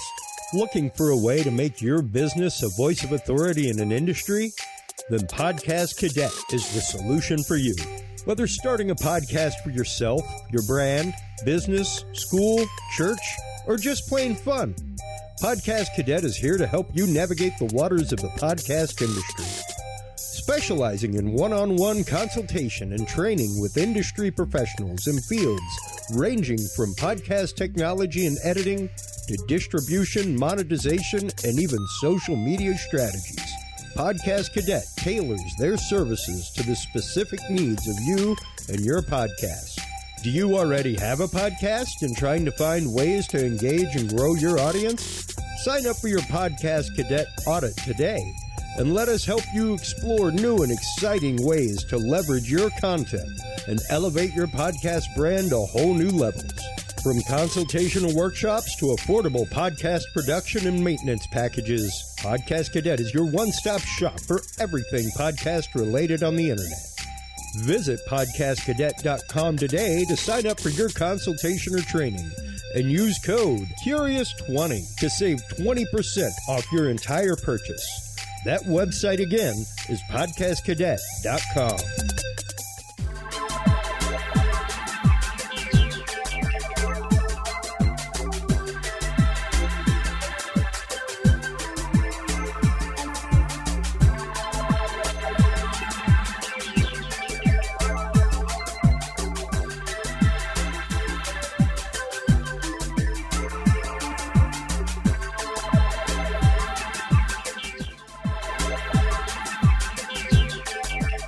The Curious Realm Podcast is your source for the latest and greatest news and events in the world of the paranormal, esoteric, and forbidden knowledge. And there's no better way to spark the conversation than with items from the Curious Realm store. Choose from fan favorites like hoodies, mouse pads, coffee mugs, and more. Buy books and items from your favorite Curious Realm guests. Get your hands on the latest gear for paranormal investigations and experiments we discuss on the show. Open your web browser and stop on by the Curious Realm store at curiousrealm.com/store to buy the latest Curious Realm wear and out-of-this-world gifts for yourself, your family, or a mind that you want to open. That website again is curiousrealm.com/store. Well, hello, everybody, and welcome back to our continuing coverage of the first annual Texas Monsters and Legends Conference right here in Cibolo, Texas. We are joined by our good friend and cryptozoologist Ryan Edwards, author of Cryptids of the World. How you doing, bud? Doing good. Man, you gave a presentation a while ago that was knock out of the park, dude. And there's a lot of books. There's a lot of books here. There's a lot of books in this genre, Ryan. But yours is probably the one that I recommend more to anybody when they are trying to step into the world of cryptozoology, and mainly because it's not like a lot of books, a focus on a creature or even research. It's the way I describe it to people. It is a cryptid wiki in the palm of your hand. Pretty much. And not everybody has gone through the effort to, I guess, compendium cryptids from literally around the world, and categorize them into like groups, things like that. So, for you to give your presentation earlier was fantastic, man. How did you first start getting into this, and what made you decide to make the compendium to begin with? Well, pretty much, I was like, always every little kid, love dinosaurs, love animals, things like that. And the mysteries of the natural world was always interesting to me. I was into like UFOs and ghosts and all that stuff. Yeah. Then I ran into cryptozoology using that. And with me, like, for my book, Cryptids of the World, I kind of take examples from the past, like bestiaries. Bestiaries from the medieval age, where they would, like, have every page dedicated to a lion. Here's the cockatrice. Things like that. Yes. Yeah. And even animals that don't even exist. So with me, I was like, okay, what if I do that, but just for cryptids? Like, even if it's just a unknown one that people barely have heard of.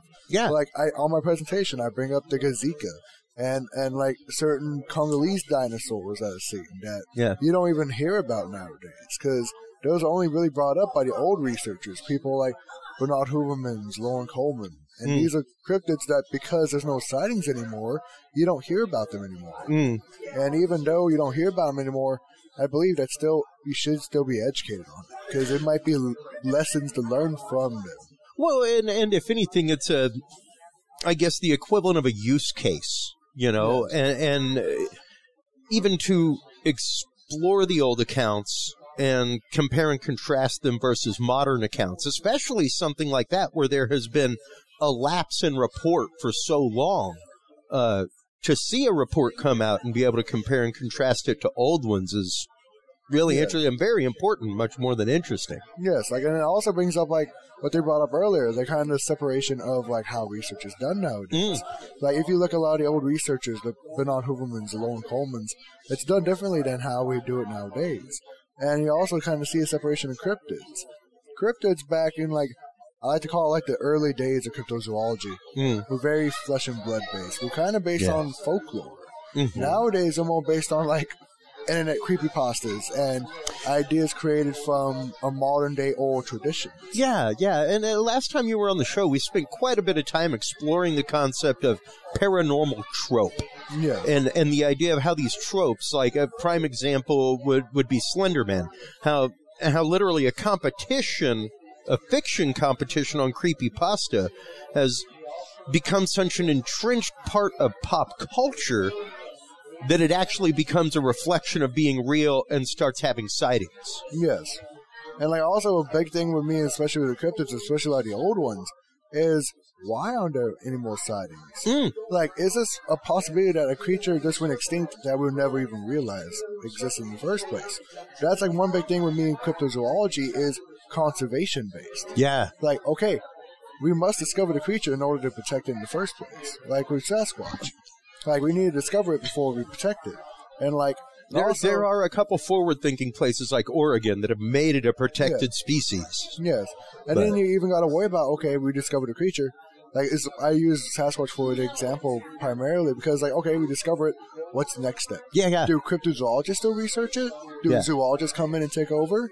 Yeah. Do we have a Senate panel hearing? Yeah. You know, like, what is the next step then? And it's interesting because I run in a lot of these communities, as you know, and in the UFO UAP community, that has been a big part of discussion here in the last couple of years is, okay, if, then what? Yes.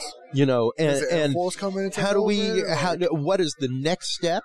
Who is the emissary? Yes. You know? Who's going to represent the species? Because you have to have someone to represent. Yeah, exactly. Take, for instance, Sasquatch. If it was discovered, do all the cryptozoologists give over their evidence to some zoologists and primatologists? Do they keep on researching the animal and know, okay, it's real now. Now let's start conservation efforts. Like, what's the next step of discovery? Well, yeah, and I mean, especially of the fact of any protected species, you got to know the number population in order to protect it. In order to know what means you have to go through to protect it, you got to know the standing population of what you're trying to protect, its home range, everything else. So, yeah, I mean, like you said, just finding Bigfoot is literally the tip of that iceberg. Like, there is so much more underneath the water surface right there. Yes. It's like, because I've always seen, of course, cryptozoology is a science of unknown species. Sure. But I see it as the first step to zoology. Yeah. Like, we must look for the creature in order to discover it. Absolutely. And a lot of times, a lot of these cryptozoologists, we look at the old traditions, we look at the stories, and we're like, okay, like, look at the okapi, look at the giant panda. The indigenous people were already talking about it before discovery was made. Yeah. So if we just take it as stories... Lowland gorilla. Yes. Yeah. If we just take it as stories, we'll never have that discovery. It's a cryptozoologist's job to look into that and be like, okay, let's look at the plausibility. Let's go discover that creature. And then the next step will be true zoology. Yeah, well, and you know, once again, as we've had the conversation before, we had the conversation with Greg Lawson a while ago, the idea of not allowing the evidence, not allowing the points of datum, because it may go against not even the line that science is towing, but the current known science. Just because it stands against the current known science doesn't mean it's not. Yes. Like, I always bring this up when people bring up the paranormal. Supernatural is just what's beyond the normal. Yeah. Doesn't mean it's not science. It's a science that is unknown.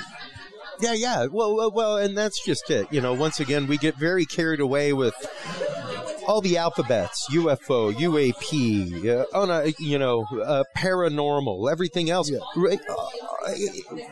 We tie paranormal to ghosts, all kinds of things, but all it means is not the norm. Yes. It means it's outside of the realm of normality, whatever's happening. Yeah.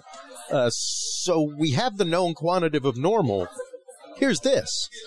Like, and people bring it up all the time. People make the joke, what is normal nowadays? Yeah. So it's like, okay, if we have that saying, then what is paranormal nowadays? Exactly. And, and what's paranormal in 5 years? Yes. I mean, heck, in one of the concepts we talked about just this last week with Jared Murphy was the idea of loss of knowledge of society. And I picked up and I held in my hand an SD card.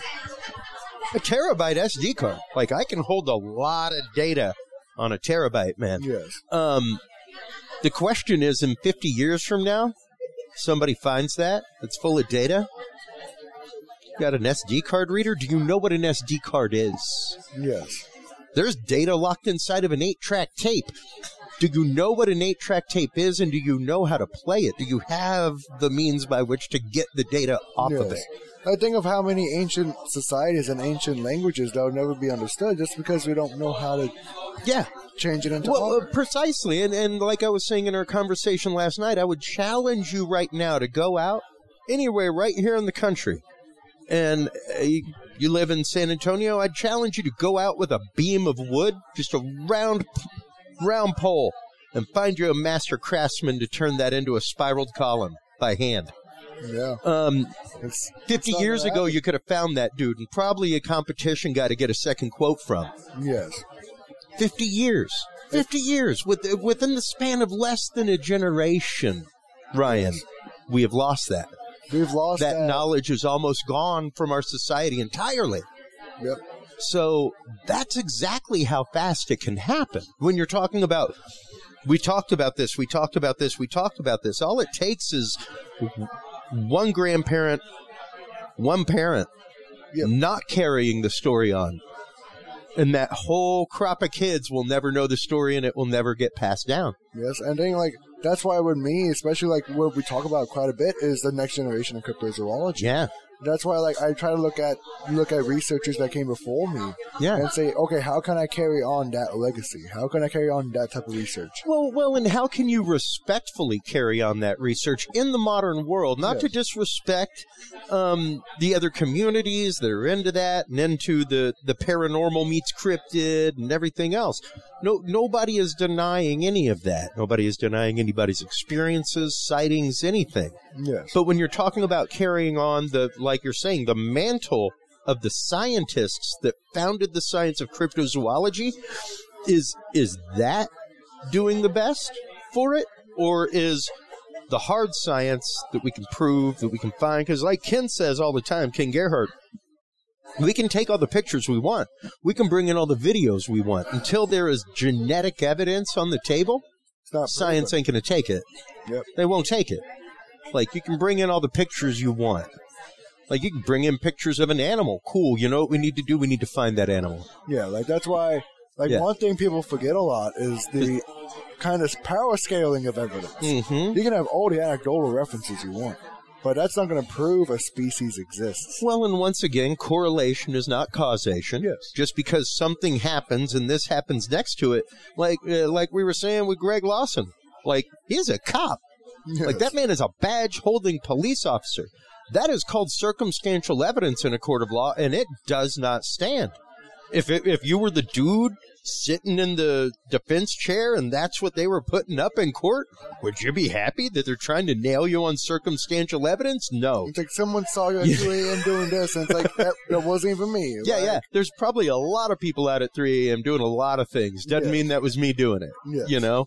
Just because I was not home at 3 a.m. doesn't mean that was me that did it. Yeah. So, we have to be really, really careful as this science moves forward in this modern day and age, because we have to try to learn methods of preservation of evidence, because once again, you look at the court of law, and last month there have been 3 guys exonerated by new DNA evidence. One of them it was literally a month and a half away from execution. 20 years he spent in prison.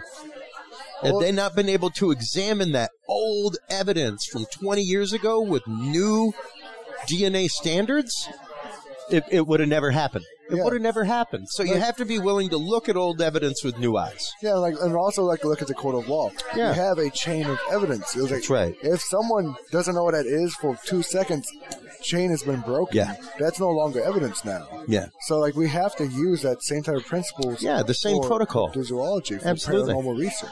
Yeah. Yeah, and you know, once again, be willing to cast confirmation biases aside. Be willing to. I'm a believer's believer, but I don't think I'm ever going to let my belief cloud my judgment. Yes, that's Now, granted, that will never remove my belief, my faith, no, of course not. anything like that. Of course not. Like how we said before, the confirmation bias. If you go out in the woods with Bigfoot on the brain, you're probably going to find something Bigfoot. Yes. And you really have to wonder and question because, there's a guy in the San Antonio MUFON group, going to leave him nameless. Pretty sure if you were finding anomalies in the sky behind your house in San Antonio 5 times a week, you'd probably be selling tickets, guy. Yeah. That is no longer an anomaly. That is a known quantitative now. If it happens 5 times a week. Multiple people there to go qualify. Yeah, feel free to come by on Wednesday. Every Wednesday night for the next month, I guarantee you will see it, And that's the thing, is you've got to be willing to put that aside. You've got to be willing to accept the fact if it's happening every night, it is probably not paranormal. Yes. That's normal. Yes. It's the logic of it. The paranormal will rarely be normal in your life, maybe if you live in a haunted house. Yeah. Maybe if you're a multiple abductee, but it will rarely be the norm in your life. It's the outward. It's the edge of reality. Yeah. It's the edge of what's normal anymore. Yeah. It's not what's your normalcy. Yeah, exactly. Well, we're getting ready to hop back over to the next presentation. I want to thank you for taking some time out. You're always hopping over at these conferences. I always thank you taking time away from your table. Let everybody know where they can go to get their copy of Cryptids of the World, other than the Curious Realm store, where they can go to follow everything Ryan Edwards, Ryan. Yes. Cryptids of the World is available in most bookstores. If you look on Barnes & Noble, Amazon.com, Half Price Books, wherever you guys can find books, and probably be there.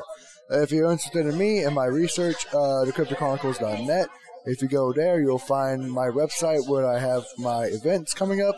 I have my podcast linked there as well.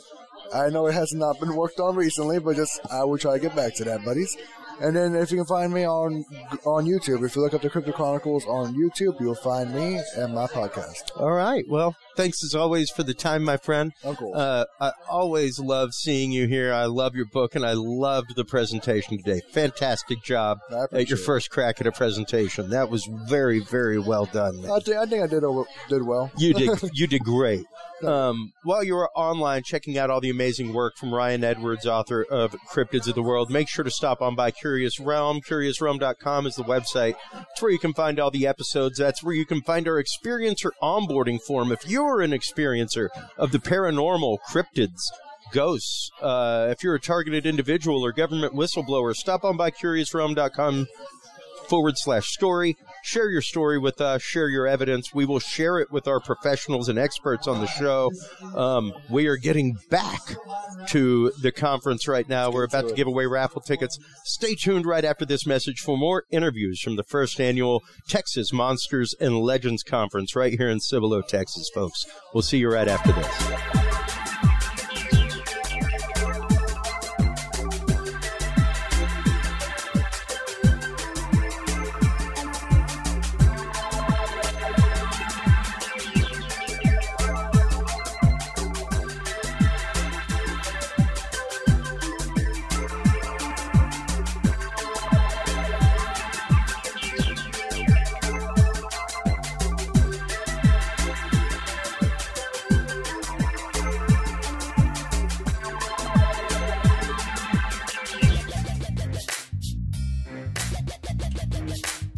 With the rise in attention to the health benefits of cannabis and cannabinoids, including CBD, True Hemp Science has become one of the premier providers of full-spectrum CBD and CBD-related products.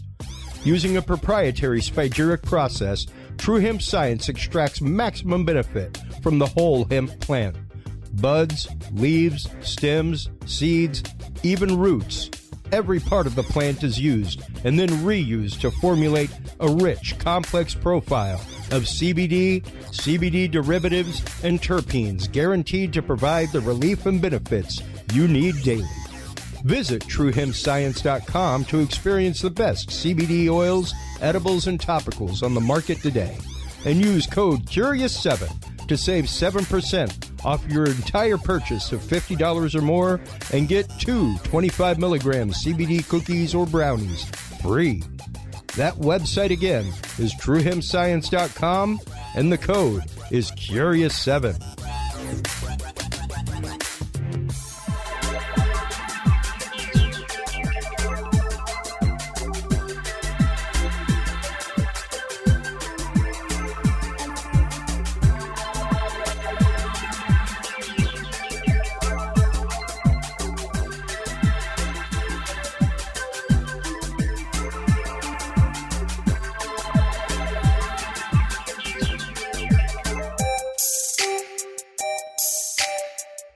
Have you considered starting a podcast? Looking for a way to make your business a voice of authority in an industry?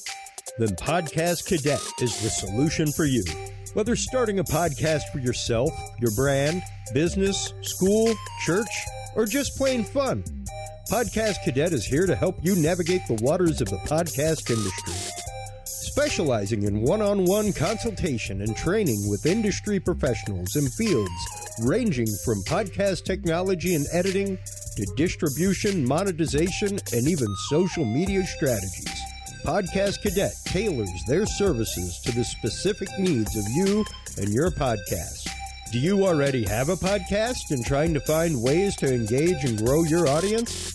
Sign up for your Podcast Cadet audit today and let us help you explore new and exciting ways to leverage your content and elevate your podcast brand to whole new levels.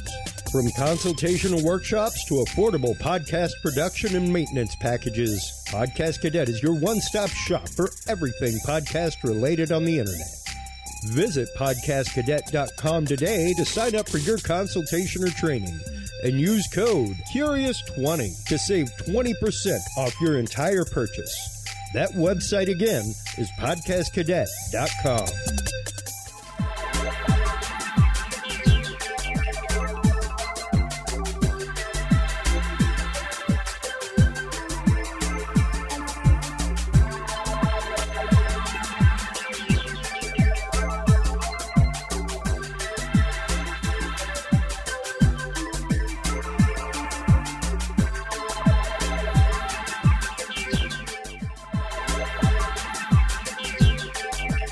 The Curious Realm Podcast is your source for the latest and greatest news and events in the world of the paranormal, esoteric, and forbidden knowledge.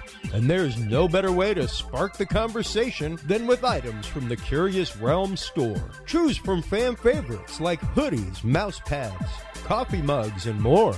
Buy books and items from your favorite Curious Realm guests. Get your hands on the latest gear for paranormal investigations and experiments we discuss on the show. Open your web browser and stop on by the Curious Realm store at curiousrealm.com/store to buy the latest Curious Realm wear and out-of-this-world gifts for yourself, your family, or a mind that you want to open. That website again is curiousrealm.com/store.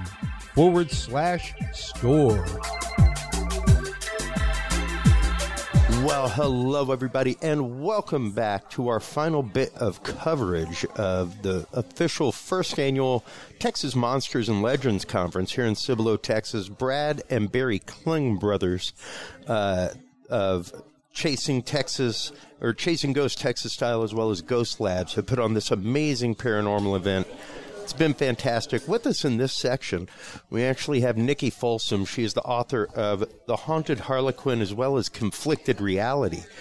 She gave a great presentation earlier about fairies. Yes. I have been wanting to do an episode on fairies for so long. I need to have you on to do a complete conversation on it. But here in the 15 minutes we have, familiarize our audience with a little bit of the panoply that is the Fae, because so many people are familiar with, I mean, we just had St. Patrick's Day, so of course they're familiar with leprechauns, supposedly the ones that were not really desirable by the Fae when they were born, so they were outcast, and that's why they're so curmudgeon-y.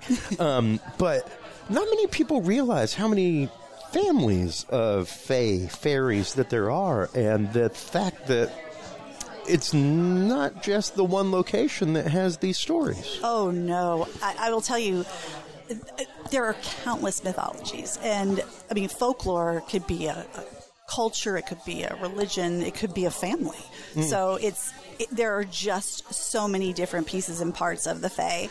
And, of course, it's up for debate. Whoever you're talking to will give you a different impression. But for anything from mermaids, which huge debate, but that's considered part of the Fae. They're part of the water element, so which is fantastic. I'm fascinated by it just because there are so many creatures within it, the possibilities I was talking about.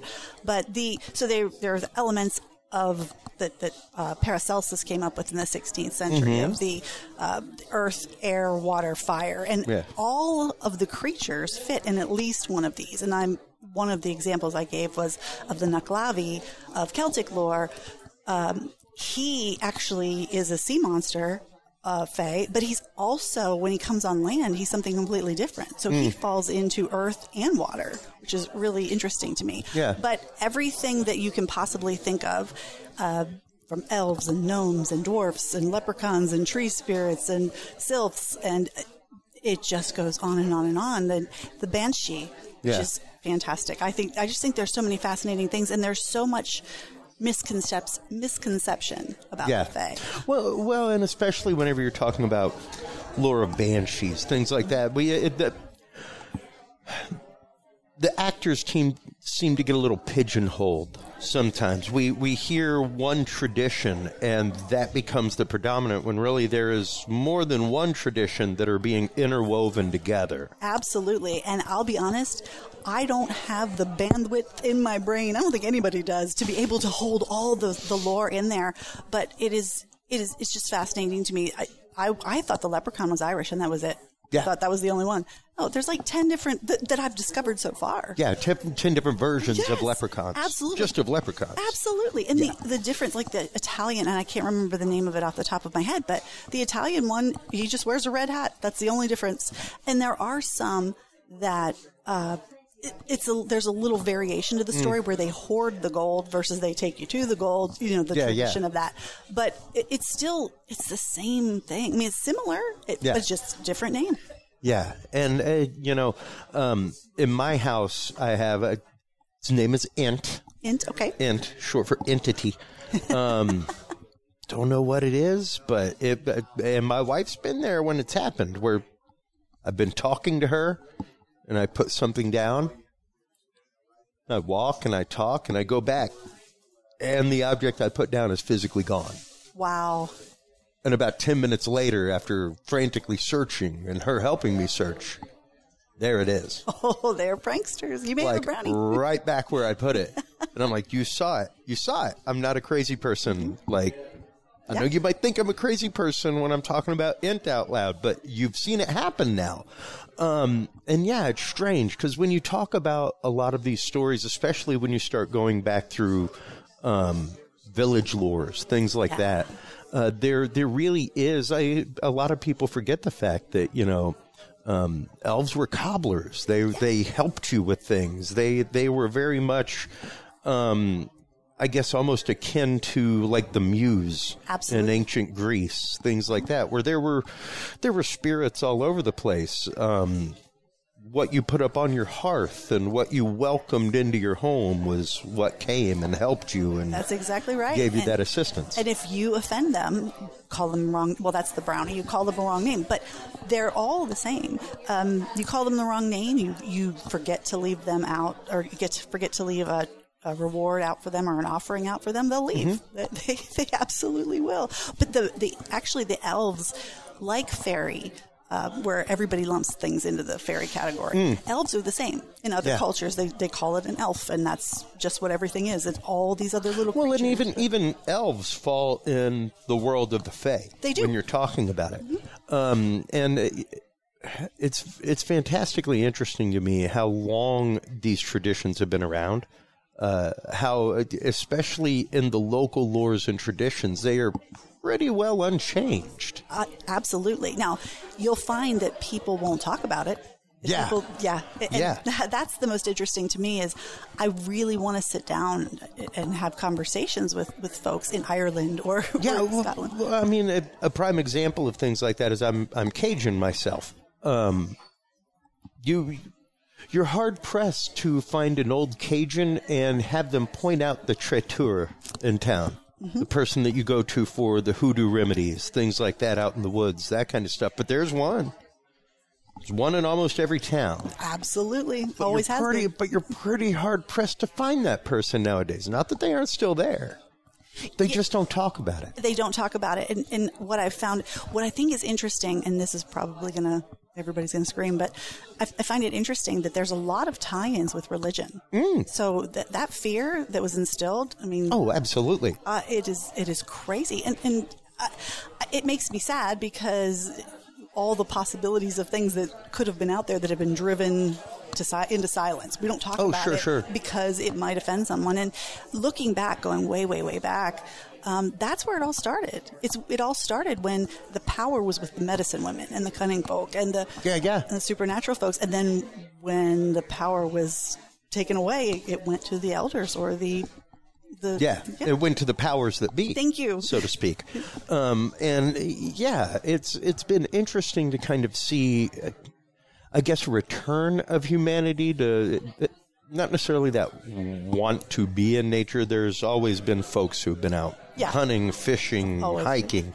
That's never really stopped in humanity. But to see the spiritual attention start kind of turning back the way that it was is pretty remarkable. And to see the attitudes of society changing toward these things. Now, and for all of you out there like, hey, fairies were proved fake long ago. No. The pictures of fairies that were presented were proved fake. That's right. That's correct. It doesn't mean the whole thing's poo-poo. It doesn't mean it's all gone or anything like that. It's right. Because once again, the oral traditions are still there. The cultural traditions are still there. Absolutely. I that's why it's important to go talk to those folks. And we always didn't, I mean, you heard me talk about this before. When we passed things down orally, when people, they didn't know how to read and write. So the best way... We didn't have a language. Right. How else are you going to pass it on? Not a written language anyway. So that's how they did it. And I'm happy that it's still around. I do think the reason you find people finding their way back to spiritualism and nature is because social media and the 24/7 constant barrage. Thank you. It's being exposed that there are gaps. There are gaps. There are pieces that there's no answer to. And the cogs just don't fit. Right. So it's good. And like we say all the time with Ryan Edwards, King Gerhardt, Lyle Blackburn, all of them, we've had the conversation of evidence, starting with anecdotal, going to scientific, things like that. And the thing that you have to remember is the anecdotal. You've got to start there. And then, of course, like people like Adam Davies say, once I have enough local reports about something, then I start spiraling outward on topics. And is there enough food in the area? Is there enough water? Is there enough shelter? Yes. Is there a chance for a breeding population? How wide does the spiral get now? And once I've got enough, 6 points in that spiral, now I've got reason to go actually put foot on the ground and do something. Yes. But for science, for even us as people, to take these cultural stories that have been around for sometimes thousands of years and dismiss them, or even outright to dismiss the existence of something like Sasquatch, when, sure, 98 percentile of all evidence points to no. There's 2% that says, pretty good chance. So if you're building a house, do you just leave 2% out? No. You just leave 2% of a wall? No. Totally cool with that. I'll totally buy the house. You did a great job. Don't worry about that 2% of the wall. No. I took shop class, man. That's too big of a crack to fill in. You got to recut that wood and make it fit. So for any science to not investigate the 2%, that to me is like flares in the sky. That's not even alarm bells. You can't leave a 2% remainder. Absolutely. I wouldn't have been allowed in chemistry class to not represent that 2% loss. Well, and good. I was just about to say, if you're not part of the solution, you're part of the residue. Thank you. But science was built, that knowledge was built because we discovered things. And if we stop trying to discover, then how do we grow? Yeah. How do we grow? Well, and I can tell you, with my own eyes, I saw the 3 blue colorful orbs in the Edinburgh vaults. And there were 10, 15 of us in the room, and only 2 of us in the room saw them. And another young guy, and a young Scottish guy. And I was like, there's a reason for this. There's nothing wrong with my eyes. Another person witnessed it. Yeah. Well, and even the fact of, if these things live in a different vibrational state, anything like that, that's a big part of what they're looking into in UFO UAP right now, as to literally why 2 out of 3 people in a group can see it and 1 can't. That's right. They are in tune to that frequency and the other person is not. That's right. And many cases for that. I mean, look all across the animal kingdom. You got a dog, you got a cat. They seeing things that literally you cannot. The spectrum of light that we see is literally a 2% slice of the entire electromagnetic spectrum. Oh, well, go out and meditate for 10 minutes, 15 minutes. Put not blindfold, but an eye mask on, and then take it off and walk outside and watch the different colors. Yeah. Watch everything before it settles down. Yeah, it's pretty incredible. It is. Yeah. Well, I want to thank you for the time on this very, very busy first annual Texas Monsters and Legends Conference. Let everybody know. I mean, we'll, of course, be adding your books to our store online. We're going to have you on for a whole episode very soon. Awesome. But let everybody know where they can go to find their copies of The Haunted Harlequin and Conflicted Reality, Nikki. They are on Amazon, or you can go check me out on conflictedreality.com, and you can see all my upcoming events, and you can go to my books. You can read about me. I have to update the photos, but we've got lots of great stuff. Awesome. Well, thank you so much for your time. Having me. While you're online checking out everything from Nikki Folsom, make sure to stop on by CuriousRealm.com. That's where you can find all the episodes. That's where you can find all the videos. That's where you can find the store. Take care of yourselves. Take care of each other, everybody. Thank you so much for tuning into our coverage for the first annual Texas Monsters and Legends Conference. Thank you so much.